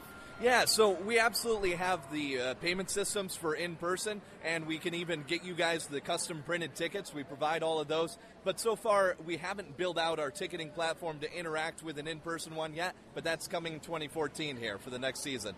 Excellent. And one of the biggest fears when haunts go and take on an online ticketing in new form, they worry that they're going to have to hire somebody completely different, or it's going to be tough to train their staff already on what they have. Took me a second there, been a long day. No, yeah, what about that, Alex? How does Haunt Pay address that? Now, I'll tell you what, this is exactly why we got in this. Everybody else, the systems out there are too difficult right now.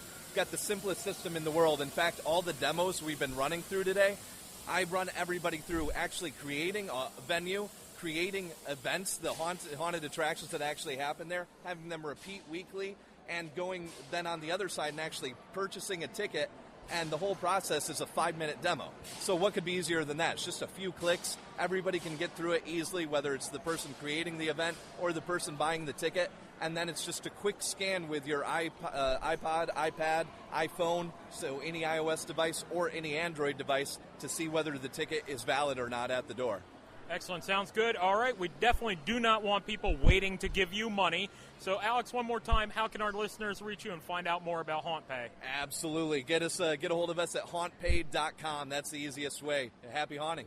Great. Thank you very much. Hello, everyone. Drew Badger here live at the Midwest Haunters Convention. It is Sunday, and it is somewhat of a fog the last 48 hours or so, but that's okay. We're having a great time here talking to all the vendors. The trade show floor is not open yet, and this is actually the best time to go and chat with some people. I'm with Debbie DeLassio from Art to Zombies, met her at National, gave us a great static prop and a weapon to raffle away, which we did at a different con, and now we got her here and we're chatting. How's Midwest treating you?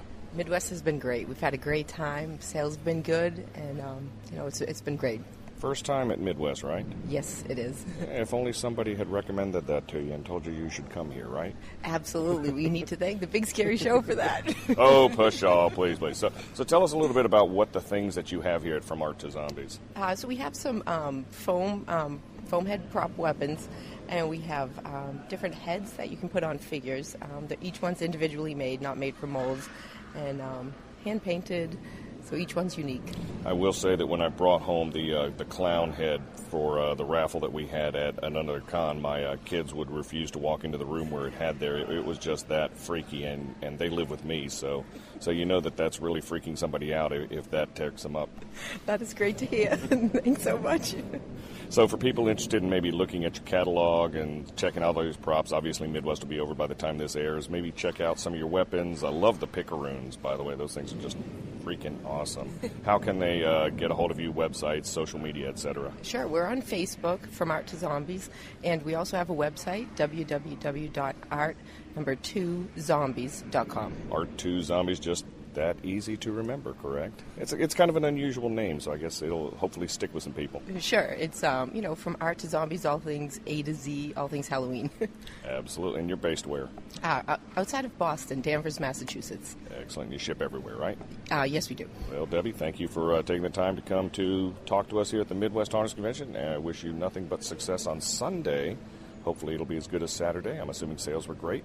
Sales were great. Excellent. And I hope you'll be a repeat customer here, too. Absolutely. Thanks All so right. much. Once again, Drew Badger here live on the trade show floor. Maybe not quite live, but that remains to be seen. And I am out. As we slide back into the swamp where we hid the body, we would like to thank the following people and others. We want to give a special thank you to Nick and Brian Wolf for coming on the show. Remember, you can help Brian and his family by going to www.gofundme.com/Brian Wolf. Virgil Franklin, Master of the Ether Muse. Von Charon Productions. Von Charon, VONCHARON.com. Screamline Studios at screamlinestudios.com. We'd also like to thank the Four Ghosts. Storm, catch his ramblings at hauntminute.com. The Unknown Scare Actor, videos and more, unknownscareactor.com. The Haunt Rocker Jerry Vane, pick up his latest CD, The Attic, at jerryvane.com. And Drew Badger, actor, trainer, consultant, and more, rabidbadger.biz. Be sure to tell us what you think.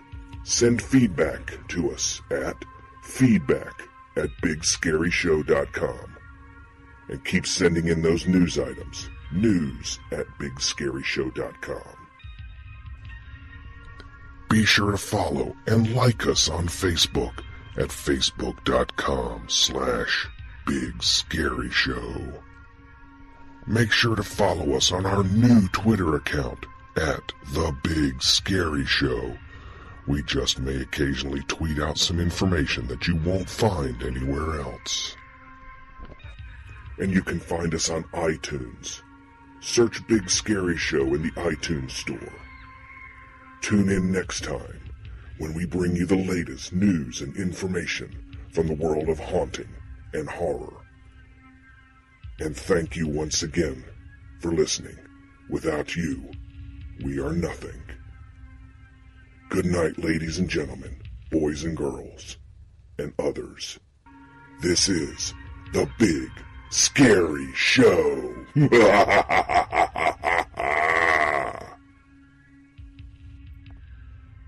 The Big Scary Show is copyright Big Scary Show, LLC, and no rebroadcast of this show may be made without express permission of the owners. All music used on The Big Scary Show is used with expressed permission of the artists themselves.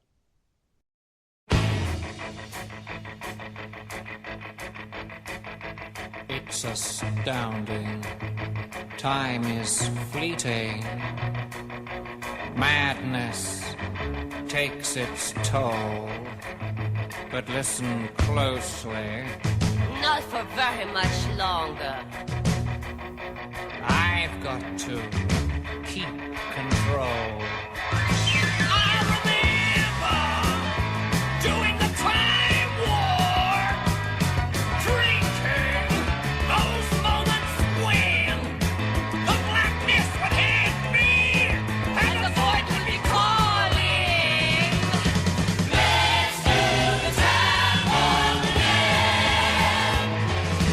Let's do the time war again. It's just a jump to the left.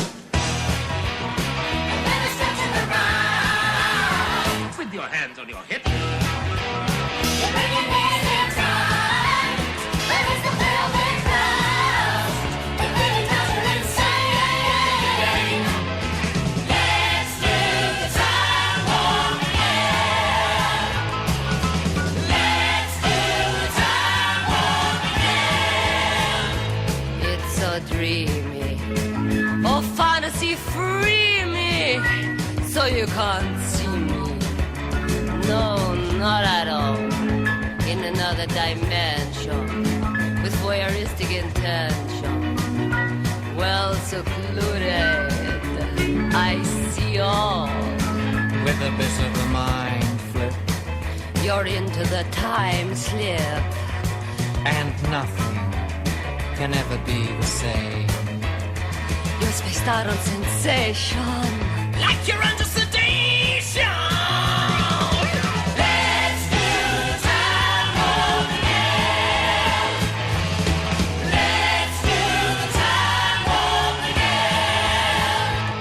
Well, I was walking down the street just having a thing when a stinking big guy gave me an evil wink. He shook me up, he took me by surprise. He had a pickup truck and the devil's eyes. He stared at me and I felt a change. Time and nothing ever would again. Let's do the time war again. Let's do the time war again. It's just a jump to the left. Then a step to the right. With your hands on your hips.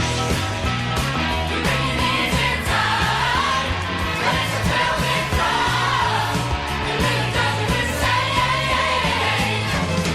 Let's do the time war again.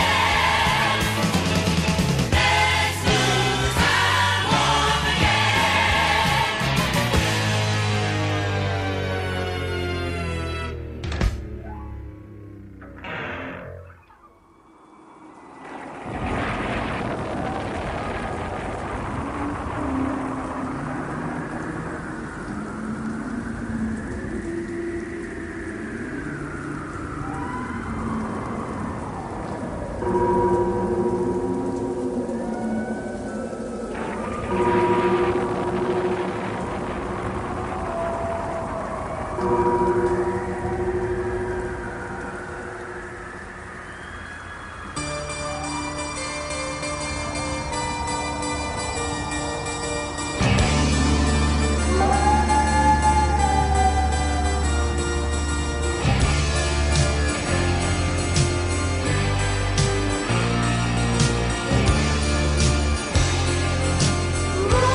working in the lab late one night when my eyes beheld an eerie sight. For my monster from his slab began to rise, and suddenly, to my surprise, He did the mash.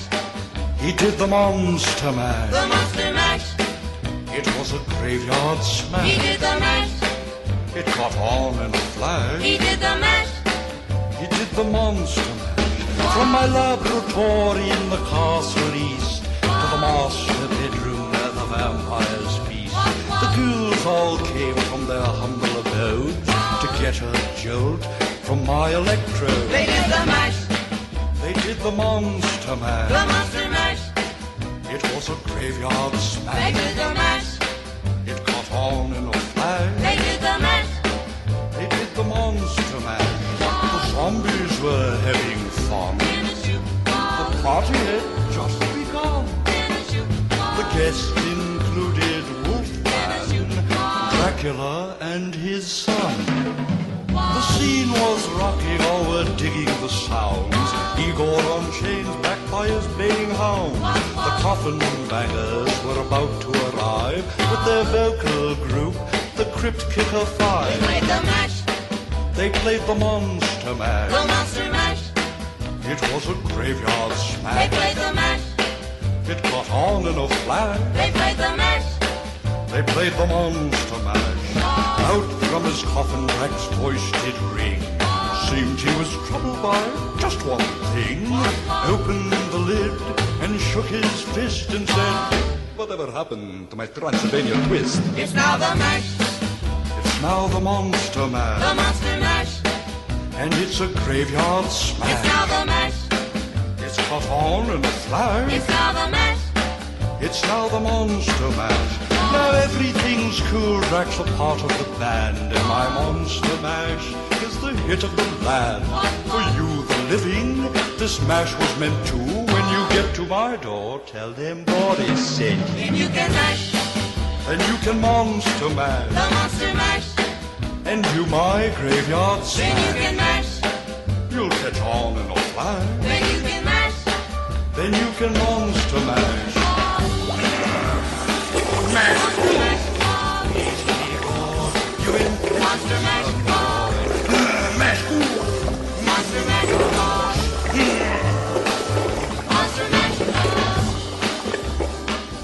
Monster mash.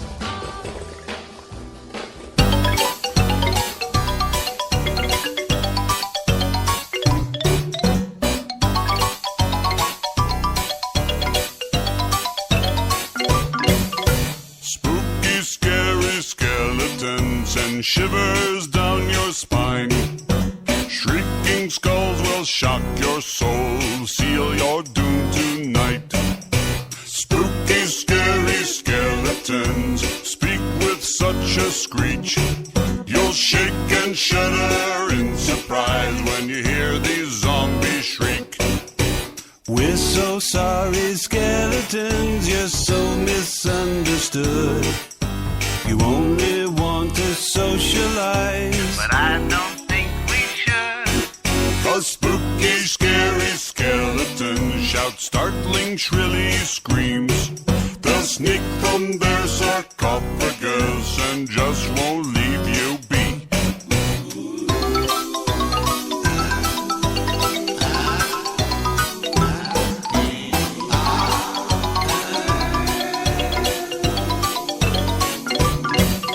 spirit supernatural, or shy, what's all the fuss? But bags of bones seem so unsafe if it's semi-serious. Spooky, scary skeletons are silly all the same. They'll smile and scrabble slowly by and drug you so insane. Sticks and stones will break your bones, they seldom let you snooze. Spooky, scary skeletons will wake you with a boo.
close at hand. Creatures crawl in search of blood to terrorize your neighborhood. And whosoever shall be found without the soul for getting down must stand and face the hounds of hell and rot inside a corpse's shell. I'm gonna do it tonight.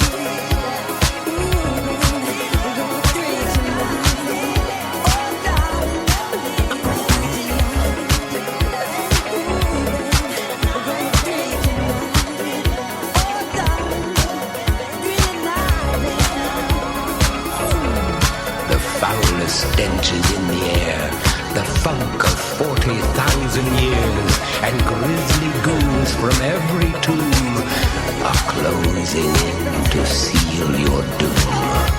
And though you fight to stay alive, your body starts to shiver, for no mere mortal can resist the evil of the thriller.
Gent who ran amok in Kent.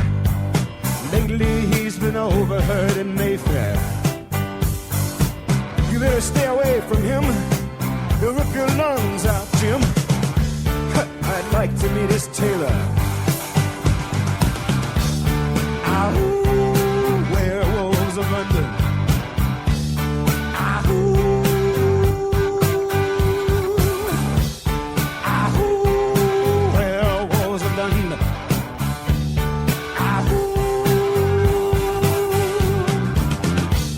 I saw Lon Chaney walking with the Queen, doing the werewolves of London. I saw Lon Chaney Jr. walking with the Queen, doing the werewolves of London. I saw a werewolf drinking a pina colada at Trader Vic's, and his hair was perfect.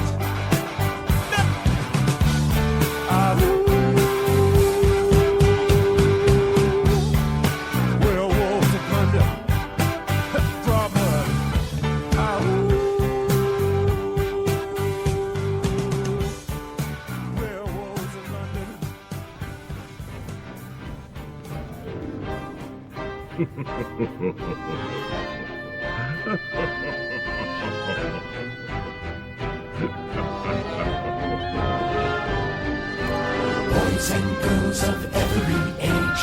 Wouldn't you like to see something strange? Come with us and you will see.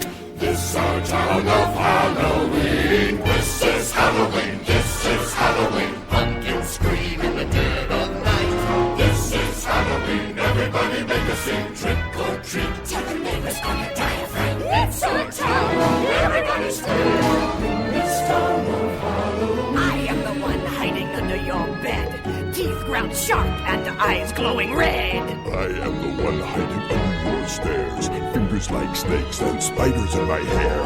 This is Halloween. This is Halloween. Halloween. Halloween. Halloween. Halloween. In this town we call home. Everyone hail to the pumpkin song. In this town, don't we love it now? Everybody's waiting for the next surprise. Round that corner and hiding in the trash can, something's waiting there to pounce and how you scream. This is Halloween. Red and black. It's slimy green. Aren't you scared? Well, that's just fine. Say it once, say it twice, take a chance and roll the dice. Ride with the moon in the dead of night. Everybody scream. Everybody scream. I am the clown with the tearaway face. Here in a flash, gone without a trace. I am the who in the cold stare. I am the wind blowing through your hair. I am the shadow on the moon at night, filling your dreams to the brim with fright. This is Halloween. This is Halloween. Halloween. Halloween. Halloween. Halloween. Halloween, Halloween. Tinder rumblings everywhere. Life's no fun without a good scare. That's our job. But we're not mean in our town of Halloween. In this town, Don't we love it now? everyone's waiting for the next surprise. Instead of Tin Jack might catch you in the back and Scream like a banshee, make you jump out of your skin. This is Halloween. Everybody scream. Won't you please make way for a very special guy? Lawman Jack is king of the pumpkin patch. Everyone hail to the pumpkin king. Now this is Halloween. This is Halloween. Halloween. Halloween. Halloween. Halloween. In this town we call home. Everyone hail to the pumpkin song. Halloween.